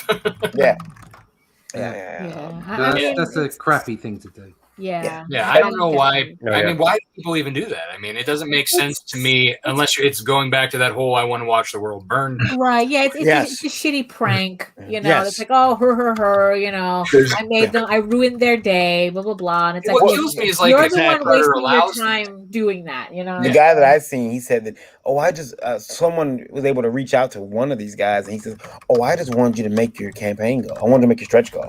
That doesn't make any sense. But it doesn't help when the campaign or their pledge doesn't. Right. And that puts you under goal, and you're already promised this. Yep. Right. You know? By the way, Varian, Jake put a link in the chat for his project. Okay. It's like that old fisherman in the insurance commercial. Almost had it there, didn't you? I got your dollar. Rebel Comics says, nope, not today. The issue with taking the money right away is people might go, it's my last $50, so not today, and then forget about it next payday. I don't know, because it's like it's like buying on Amazon. It's like you can, you know, you can't buy everything on Amazon. You have to make a decision. So it's like, I would rather you say I can only buy one book or another than put in a pledge and then pull it at the last minute. Yeah, exactly. Yeah. I think one of the big things is, and this is one of the big disadvantages to that whole Kickstarter thing is, like as Daphne said, you know, when the money takes out initially, there is an immediate and direct consequence to you backing something, and so you have to think about what projects you're going to back. Like there are so many beautiful independent projects on there, both platforms that I would love nothing more than to support. But like, you know, people got stuff going on. You know, everyone, especially this past year or two, like money is tight for a lot of people, and so people need to be careful. One of the big things that I've seen on Kickstarter, especially, is you'll have people that go nuts with backing projects because they're not paying, because they're like, oh, I'll have that money by the time it comes to payday. I'll have that money. And so it's actively what Larry said, except to the Kickstarter's detriment, because there are so many people that they forget that they've backed this Kickstarter. Then all of a sudden the deadline hits and they're like, crap, I needed that $50. Yeah. I needed that $50 to pay bills. Yeah. I mean, you know how you go to the supermarket and everybody hates being behind the person who realizes they didn't have enough money to buy all their groceries and they're freaking out. So this is so it's the same thing. God, I hate the working class. You know, right? You know, it's like if you need to budget for how many comics you get, then budget how many comics you get. But don't pull this whole I'm gonna support everybody, but I'm broke. You know, and then don't pull do the that. money. Don't do that. No, nobody wants you to do that. People want exactly. I mean, you're really, not doing us any favors. Yeah, and if you want to support a project but you can't afford it, the best thing you could do is the free thing: is share it out to people. Yeah, exactly. If you have friends who have similar interests, you know what you could do? They might back it. You can go to their house and read it. Yeah, I mean, I've been on streams. I've had people share my work and retweet stuff, and I know not everybody has bought it, and that, but they took the time to help. You know, to get other people to see that project. There's always a way you can help without messing people about with money. You know, that's what social media is for, right? You like, share, and comment. You know, that's the best way. If you can't afford to do it, that's fine. Yeah, they just share it. You know, that to me is just as good as a back. Comics are expensive things, you know, for what they are, unless of course they're alternate comics. Because obviously they're the $1.50. They're the price comics should be, and so quite contrary to my last statement, I am working class, always have been, and it's difficult to afford all the comics that you want. So you have a budget every month, and I just blew the rest of my budget on your comic, by the way. So you have a budget every month, and you want to help people out, but giving false pledges doesn't help. It just muddies the water. It makes it awkward. Just, you know, we're in a world where you can share stuff out. You can be supportive of people without having to give them money. So do that if that's what you want to do. Oh, by the way, Rob, it's like I have to.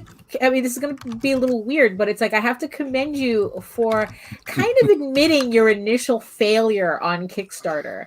You know, I mean, I'm an open book. I'm one of those people who just tell you, like, I'm like, you know, diarrhea of the mouth. And I don't like, you know, it's just coming out. You know what I mean? Like, because way too many people look at Kickstarter as like the easy thing to do, and it's like obviously you were like, you know, your very first Kickstarter, you're very enthusiastic, and obviously basing it on information that you were getting from very successful campaigns. Yeah, exactly. And you realize the hard way. It's like, oh wait, no, it doesn't work like that.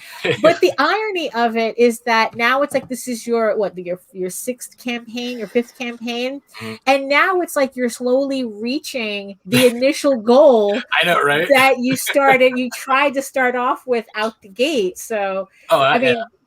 It's a very, you know, it's interesting to see that natural progression. That's like, that's the reality of being on Kickstarter. Right. And that's the thing. Like, I was so naive about like, you know, like I like, because I believe in my story, and I'm stubborn as shit. You know, like when it comes, I'm like, I know this is a good story. I know people are gonna like it. You know, so like I was like, yeah, I'm gonna set that $20,000 goal because that'll pay for 3 books. You know, and like, so we're gonna do this. You know. So whenever I, you know, went into it, I'm like, I was so overconfident that, like, you know, it really took the wind out of my sails at the end of that for a good probably 6 months until I finally picked myself up and was like, I'm going to do it anyway because I believe in it that much. Unfortunately, it doesn't always equate that a good book will end up in a successful campaign. Right. And especially, I didn't have an audience. I was a I still think I'm a nobody. But I mean, then especially, I didn't have anybody who You're somebody to me, Rob. Well,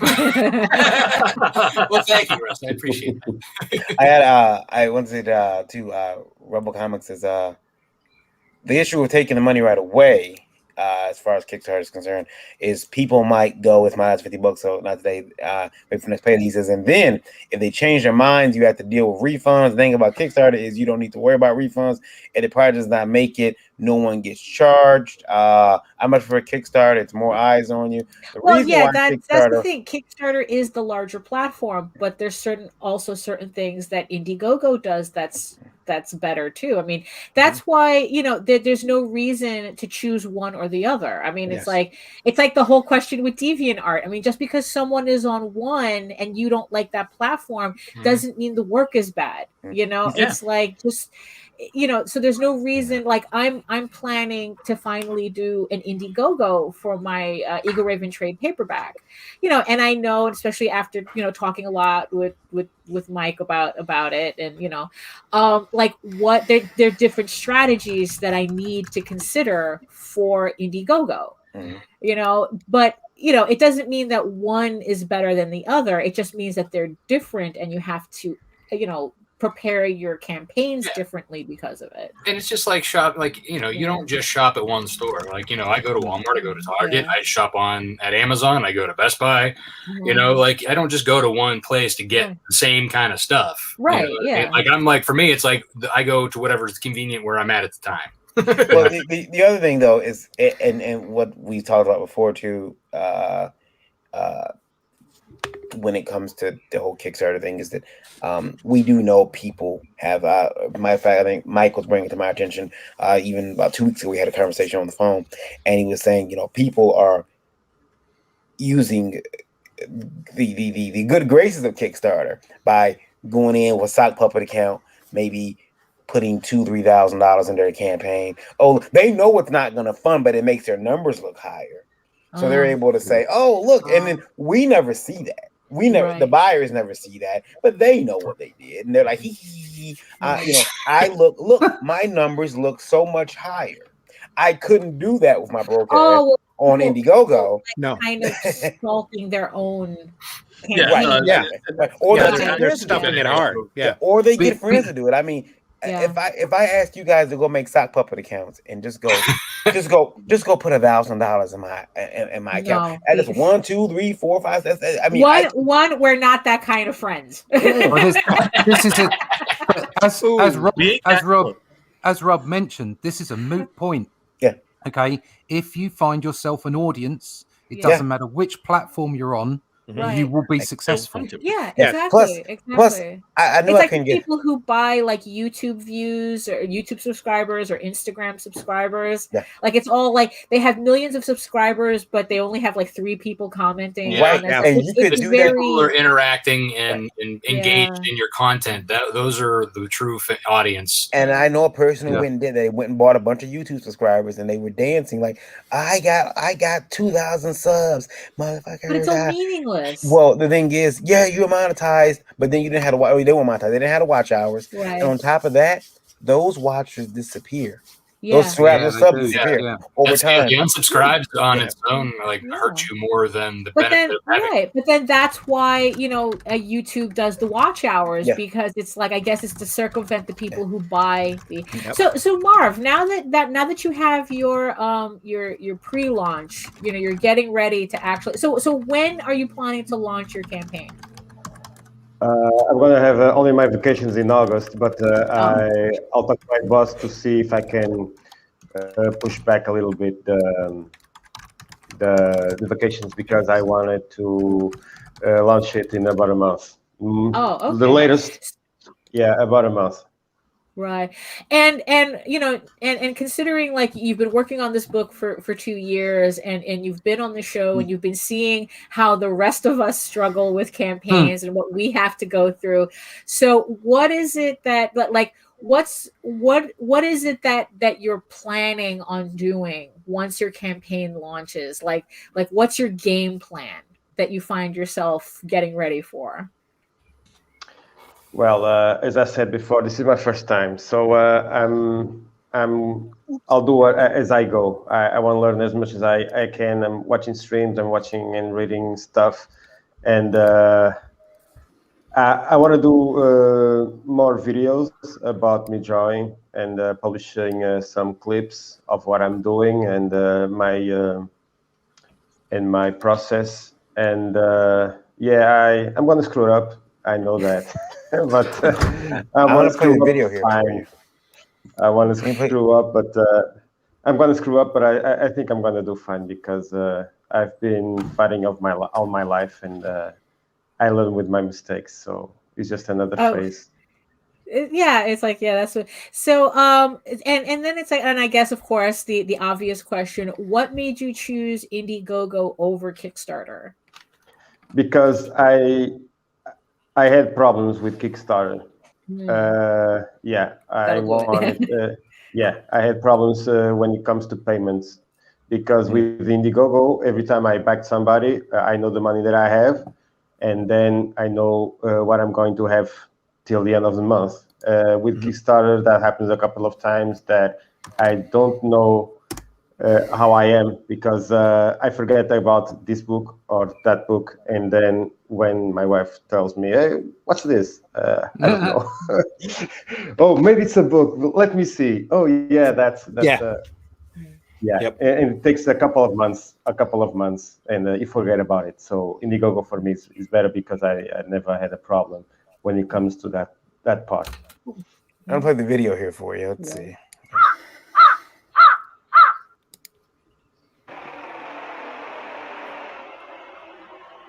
It's a bit long.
Now you know what happens in that video, right?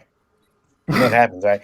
They're gonna say, "Look, dude, it only takes you a couple minutes to draw that." People are always going to. I'll give you $5 to draw me a comic. Yo, I seen it took you like 3 minutes, man. But no. When I do process videos too, it's like, oh, I wish I could draw that fast. I really think that those time elapse videos are what you're actually doing. I wish, like you said, I wish I drew that fast. I'm working on a page right now. I've been working on this panel for 2 days. And part of it is because I accidentally drew a terrorist. The other problem is I had to fix them. I'm like, oh, this is not. Oh, right. Yeah. What you were showing us the other day. Yeah. And then I'm drawing this other part which requires all this perspective within perspective. I'm like, you know what? Screw this page. I'll be glad when it's done. You gotta push through, Varian. Yeah, that's the price you pay for pesky this. perspective. Yeah, that's the Sin Killer over on Indiegogo. Sign up so you know when it drops. Good friend of the show, Mar V. He's gonna be dropping his first comic. He's working on it for a while. He's been working on that book about as long as I'm working on mine. He might be like me. I've drawn The Begotten. This is the third time now. So I've joked with my wife about putting the other versions. I'm sorry. In a book. Well, no. The first time, 2 times wasn't your fault. The first time was I drew it on regular typing paper, and I thought I was Mark Bagley. And then the second time, it was destroyed by untalented inker. An untalented inker. It was destroyed, so I could not save it. I remember someone even telling me, "No, man, send me those pages that you. I think I can save that." I'm like, "No, this is." Why does your inker? I mean, how long ago was this? You sent. I mean, who sends originals anymore? Yeah, well, I had a bullpen at that time. And they were like, "Hey, let's get together. Which project's closest to being finished?" And mine was. And the idea of the editor-in-chief, because I wasn't editor-in-chief of my own company. Yeah, that was my bullpen. I wasn't editor-in-chief of my own company, and I was like, "Yeah, my book is finished." And they said, "Okay, everyone will ink, take some pages of variants, take them home this weekend and get it done." So people took like 3 pages. I took 4. And when I got back, let's just say the beginning of the book was destroyed. It was, I couldn't salvage it. It could not be salvaged. Have we got a bullpen, Randy? Could we have a virtual bullpen? You don't want a bullpen. Technically. Yeah, so that you could come in every morning and say Excelsior to me. And I would feel really good. I mean, I think I didn't know you were looking for my input. I'm always looking for your input. Just wants your motivation. He wants Randy Zimmerman to pop into a video chat and go, "Excelsior, Russ, keep it up the good Excelsior, work, Russ, keep it up." I might just record that and have it on loop. I'll do a virtual bullpen on my channel. We'll call it bullpen bullshit. And bullpen BS. Yeah, bullpen BS, and we'll that way we can get sponsors. Yeah, and we'll just all sit around and draw and talk. And I always wanted to be in the bullpen when I was a kid. It was, you know what? It was a really cool experience. I did too until I toured the Marvel offices. Yeah. Yeah, I know it was a silly thing to think.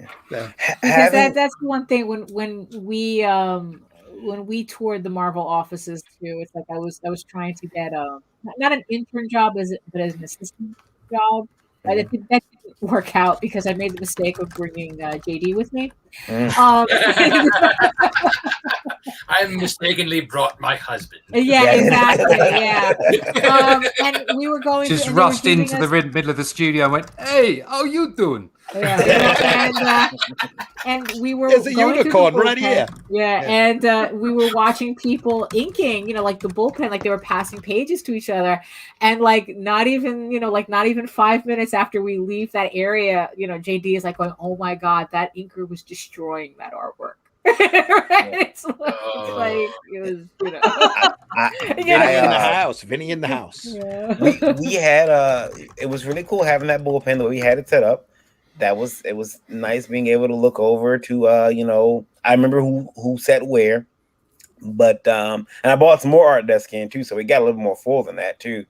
But it was a great environment. It also became a pretty toxic environment because up front was my lobby and then my private office, and then we expanded into the office right next door. So down the hall was my finance department, which pretty much was the only person I trusted with my money was my mother.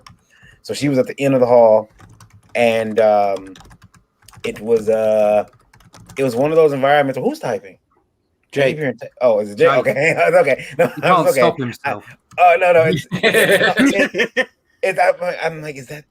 I thought it was like clicking, and then I thought it was raining behind me, but it's not. Okay, no, Jake's microphone's close to his keyboard. It's okay. Sorry. Oh no, it's I thought it was Triffids. So no, it's a little bit of a heated conversation that is taking place right now in the chat. So. That's a deep cut, Russ. That's a deep cut. I've been that's why I've been quiet.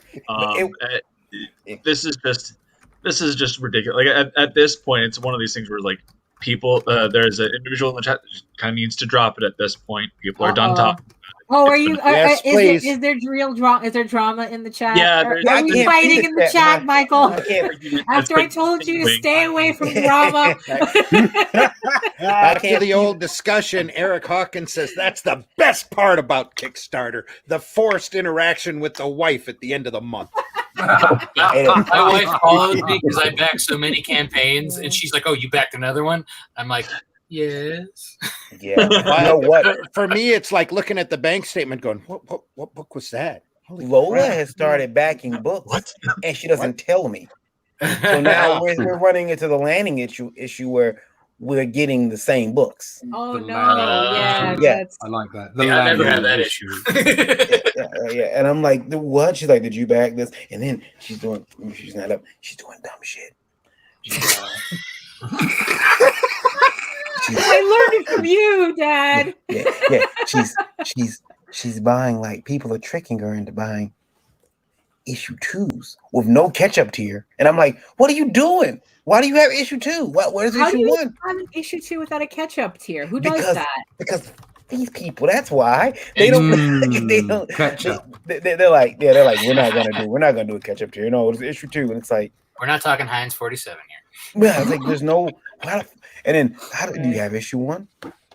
She could be down the hall. She's like, I love how he's whispering him. Yeah, she's like, hold on, give me a minute. I'll be right back. She could be listening. She could be listening, and I could be scared. She's watching on her phone, going, "I'm getting you later." I don't know. The idea of having a comic collection in my house and it not being just mine. I don't know. I don't know. I'd like that. I don't know. I got a bunch of comics. That. You mean not your comic? Yeah, not my wife's, just mine. Yes. No, she's got a huge now Zenescope collection. Randy's gonna say, "I'm sorry." I wasn't saying nothing. No. She's got a huge Zenescope collection that she's been building for the last. So does my wife. My wife has a large Zenescope collection. Does she? Yeah. So she's cut back drastically, but she still reads her stuff. The best part about like backing and stuff, like I use it as a write-off now that I'm my own business for this. So like for at the end of the year, I'll use it all. Like I'll count it all up and use it as that tax stuff as as it's analysis, marketing analysis. It is. It absolutely is. I've been doing that for years. I have to step away because my ride is almost here. I gotta go, but I'm gonna let Randy. Randy, can you take care of it the rest of the show? I can. Yes. What's our final number? Right now we are at 82,772 people listening. Good Lord. Again, thank you guys for listening. I'm sorry I stepped away. My computer's sucky, my internet's sucky, so I haven't been able to really respond to anything. But I apologize for that. But yeah, Randy, thank you. I appreciate you stepping in. I'll be seeing you guys all shortly. Remember, leave this industry a better place than you found it. And I'll be getting reports while I'm away. What's going on this show? Tell folks where they can find you before you leave. At KYD_V on Twitter. WhenWeRiot.com, my personal website. Varian Grant on pretty much every other social media. You might have to type in kid KYD to make sure that's me. But you can't miss this pretty mug. It's so pretty. LEDG.us, the website that you want to go to sign up for distribution of your indie comic. Get it in stores. We just crossed 74 stores with 2 more adding in yesterday. I got a meeting next week with another store that everyone knows. A store that they want a comic store. They want to carry some independent books, and they decided to give Liberty a shot at making sure they get those books. So, and that number will continue to grow. Oh yeah. We're doing a lot of things. We're excited, and we've got I've got more stuff coming. I mean, every day the warehouse, we get something new in, and I'm having to grow my space. I'm gonna have to bring and employees. Paid employees. Yeah, happy problems. Apparently, you can't get interns for general labor, but whatever. Who knew? Right? No, you cannot. Yeah. Thank you guys for being here with me. I appreciate it. But you do. We love you, Varian. Yeah, and then make sure you guys check out the Indie Vote Comic Book Award, IndieVoteAwards.com for to get your books in there. We're getting a lot of people signed up for that too. So get your book in there, get recognized, and also Lola will be around to people within this weekend, everything for the Keith Thomas Hart Award, where it recognizes people in the industry who've done stuff for independent comics. She'll be coming to people and saying, "Hey, here are the nominees. Who's your choice for this award?" And we'll be announcing who's going to get that award. I think this Tuesday on Indie Vote Live Wire. Thank you guys. Cool. Varian, take care. Bye. Talk to you soon. Bye. And that's an elbow. Sexy. Elbow. Elbow shot. Yeah, there we are. Elbow. Ross. Hey, stop that. Tell people where folks can find you. Right, when I'm not shouting at cars, you can find me on YouTube as Comic Book Black Belt, where you can see some of this art being done here. That's gorgeous. Purdy. And you can also find me on Fulton Land on a Thursday morning in the States, afternoon, evening in the UK. You can find me hanging around Indie Vault and lurching. You can also get me at russleach.com, comicbookblackbelt.com. You can find out about my book, which is this is part of Only Death Can Save Us, onlydeathcansaveus.com. The link is at the website, and you can go to the in-demand store, which will be closing on the 2nd of July. So if you haven't got your book, this is the last chance within this campaign for you to go and get the book. There's 4 weeks left. Go buy yourself a book. After that, you'll be seeing it distributed as floppies in August from Arrow Comics. So get yourself a copy of that if you can't. And then, of course, the next campaign for the second book will be available. I think I'm going to start 1st of September. I think that's about it. You can catch me on the YouTubes, on Fleecebook, on the Twitter, all those kind of places. And you can just shout at me and I'll talk to you. There it is. Look, smell of success. The sweet smell of success. Sweet smell of ink. It still smells too, by the way. It's great. It's incredible. It's here for the long term. Yeah, the scent that keeps on giving. Yes. Jake, tell people how they can find you. If you want to be found. They can find me across the interwebs, as they say. But primarily, they can find me in that shithole called Twitter at Twister. It's in the chat on YouTube at JTV, not W, Ister, J Twister on Twitter. And check out the Twisted Fairy Tales campaign, which is live on Indiegogo, an 18+ fairy tale anthology. Coming to you soon. 50%, by the way. Oh, there you go. We're almost there. Halfway. And you just launched it like a couple of days ago, right? Yeah, just yesterday. There you go. Oh, nice. Oh, so then on your way.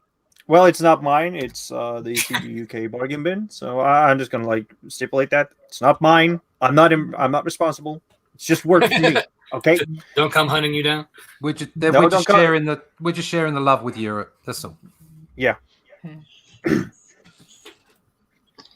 So Michael, tell people how they can find you. You can find me on Twitter at ElysianFields_0. We still have the Embrace, which is up on in demand on Indiegogo. We're currently at 13,145, I think, which is awesome. There was a huge thing. We are hard at work at the production of the book. We are maintaining our delivery estimate for August. Dean says that he should have the line art done here in the next 2-3 weeks. Sweet. And Paul is quickly catching up with those colors. Then it'll just be letters and editing, and that shouldn't take long. So we're hoping to get the print file to the printer early July, and then have the books out within the first week of August. So everything is going according to plan on that, barring any like silliness that could so we're keeping people up to date. And then I also started producing YouTube content. I have a show on Saturday nights called Comic Call that I host with Will Perdomo, where we bring on comic book writers and we have a digital open forum panel. So it's a pretty good time. Make sure you check us out. YouTube is at 9 Realms Publishing, and it's Saturday nights at 10 p.m. Nice.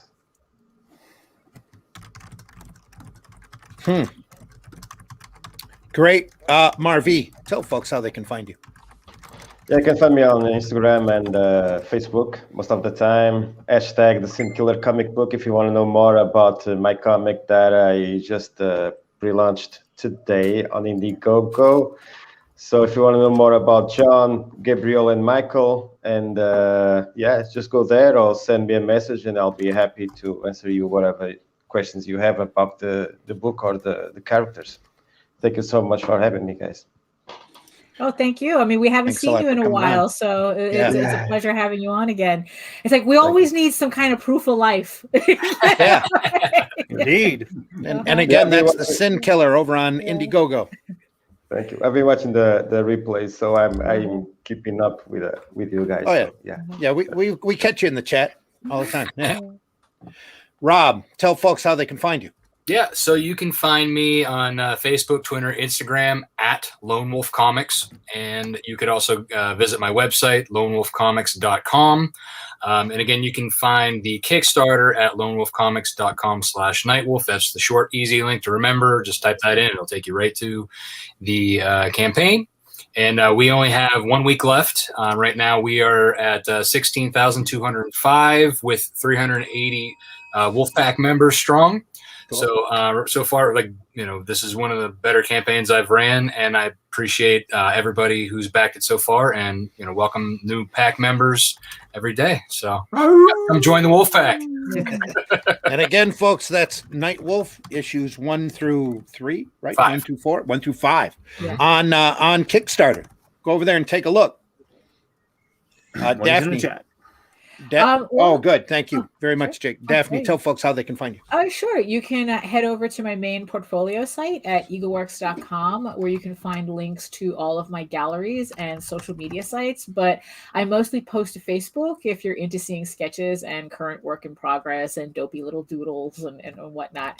And you can head over to my YouTube channel for you can head over to my YouTube channel for I try to do weekly arts live streams, usually on Wednesdays. Well, mostly on Wednesdays. I just didn't do one a couple weeks ago because my neighbors were doing construction. So as long as that's not happening, I run a live stream. You can also read the first 5 issues of Eagle Raven, Heir of the First Unicorn in its original black and white format. But if you prefer your fantasy to be more of a Lord of the Rings type, you can head over to Tall Tales, TAILS online.com, and read the first 20 issues for free there. But I do have another Tall Tales campaign coming up, so make sure you sign up for the newsletter if you missed the trade paperback campaign. It's being offered again on the next Tall Tales campaign coming up in July. So make sure you sign up for my newsletter to get so you don't miss out on all my campaigns, because I have a very full year. So so head over to eagleworks.com and you'll find everything. Maybe June.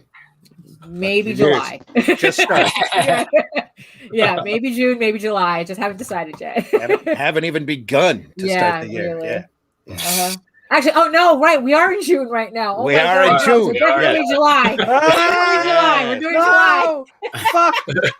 Mike Jimmy says, stay awesome, lovelies. After my relaxing week, it's a blast to see you all again. Mike will have you on real soon, Mike Jimmy. Again. Because he has a campaign running too, I think. He does. Life on Korra. Yeah. Korra. And he's in Twisted Fairy Tales.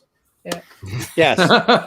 And he's in Twisted Fairy Tales. You see, there's that. Yeah. So there's that thing that guy was talking about that we don't do, that we all obviously do. Like synergy. Yeah. We all. You don't do it. You don't do it. The others do.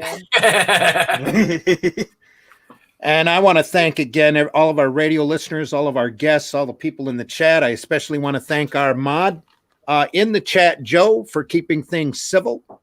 Deeply appreciate you. And on the way out, whether it sounds cryptic or not, I just want to say that labels are for the weak-minded. And if you want to pigeonhole people, don't do it here. We're here to promote good comics. We're here to promote this industry, and we're here to promote this art form to the best and our most positive ability.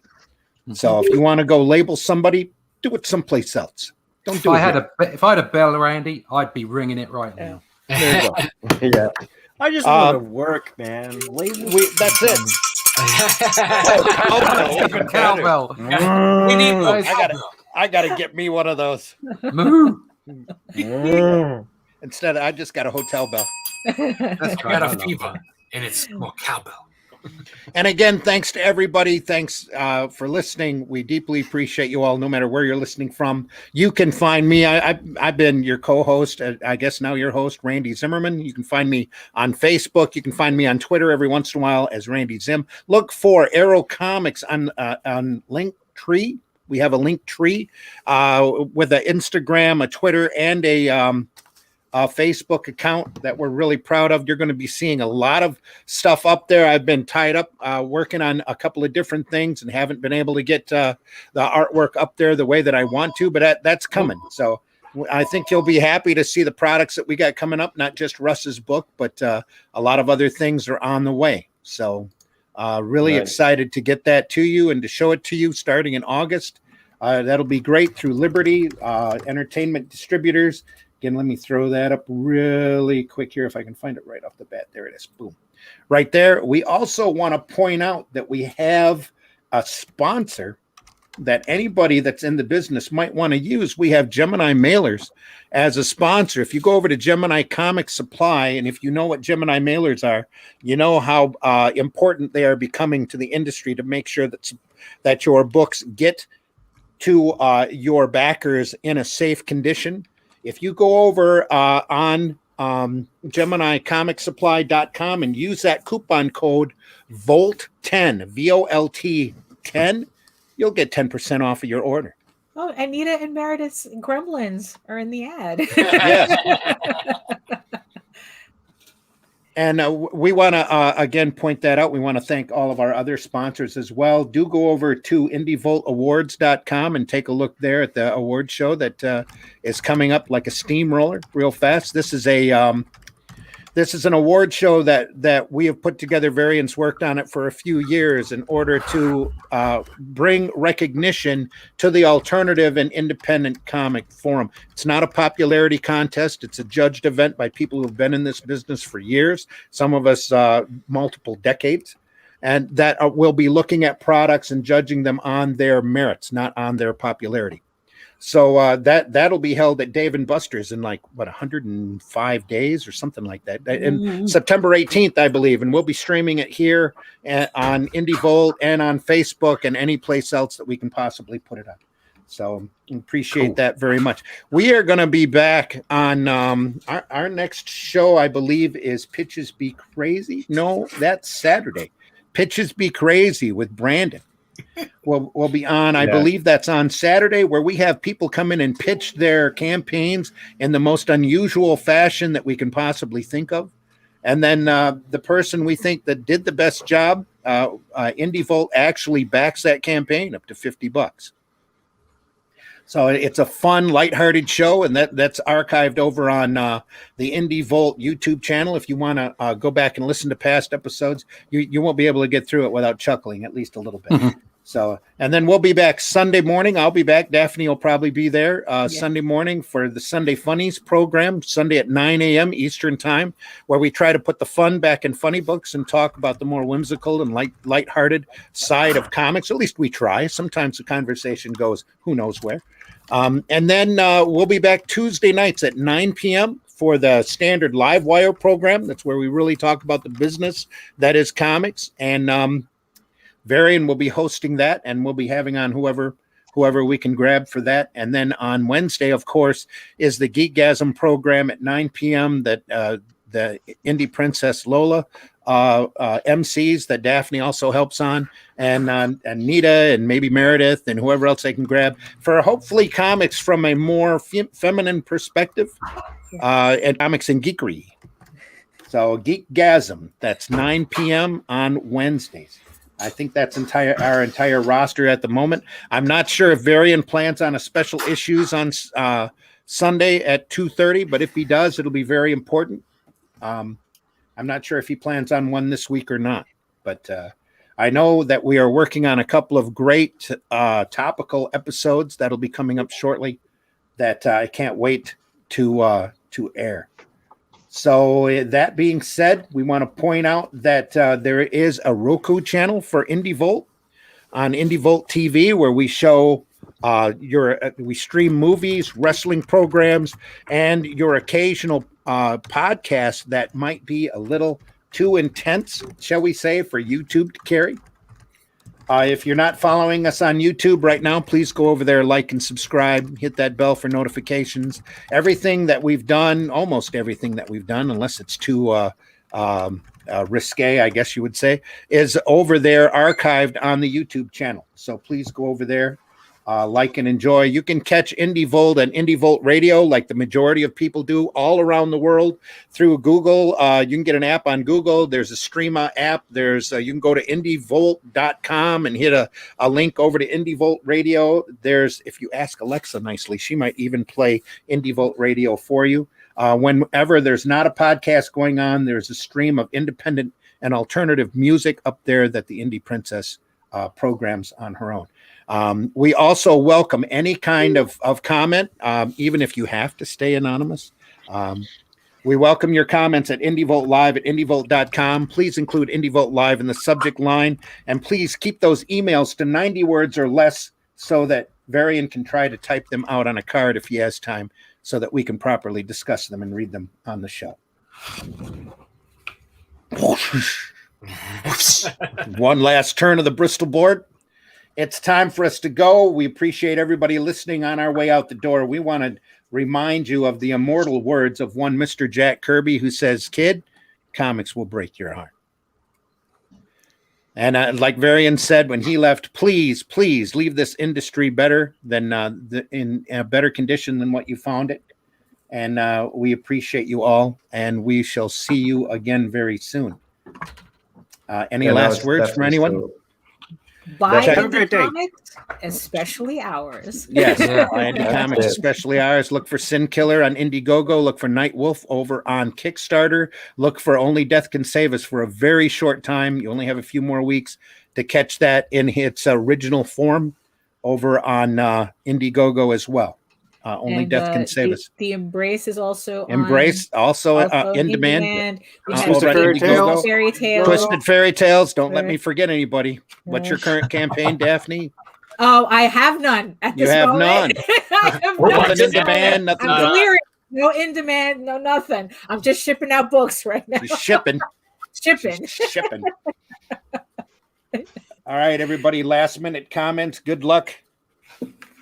Oof, good luck, dude. Thank you. Be good to each other. Yeah, really. Jake says, have a great day, everyone. Get yourself down a dojo.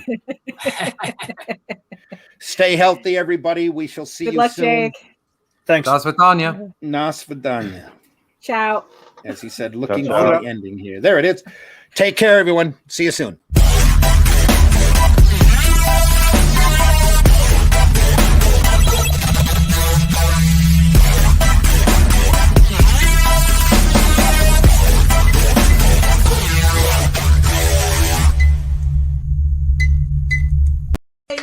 Yay! Think about what you've accomplished. Drop the taco. Get in the car. Do you draw the Flintstones naked?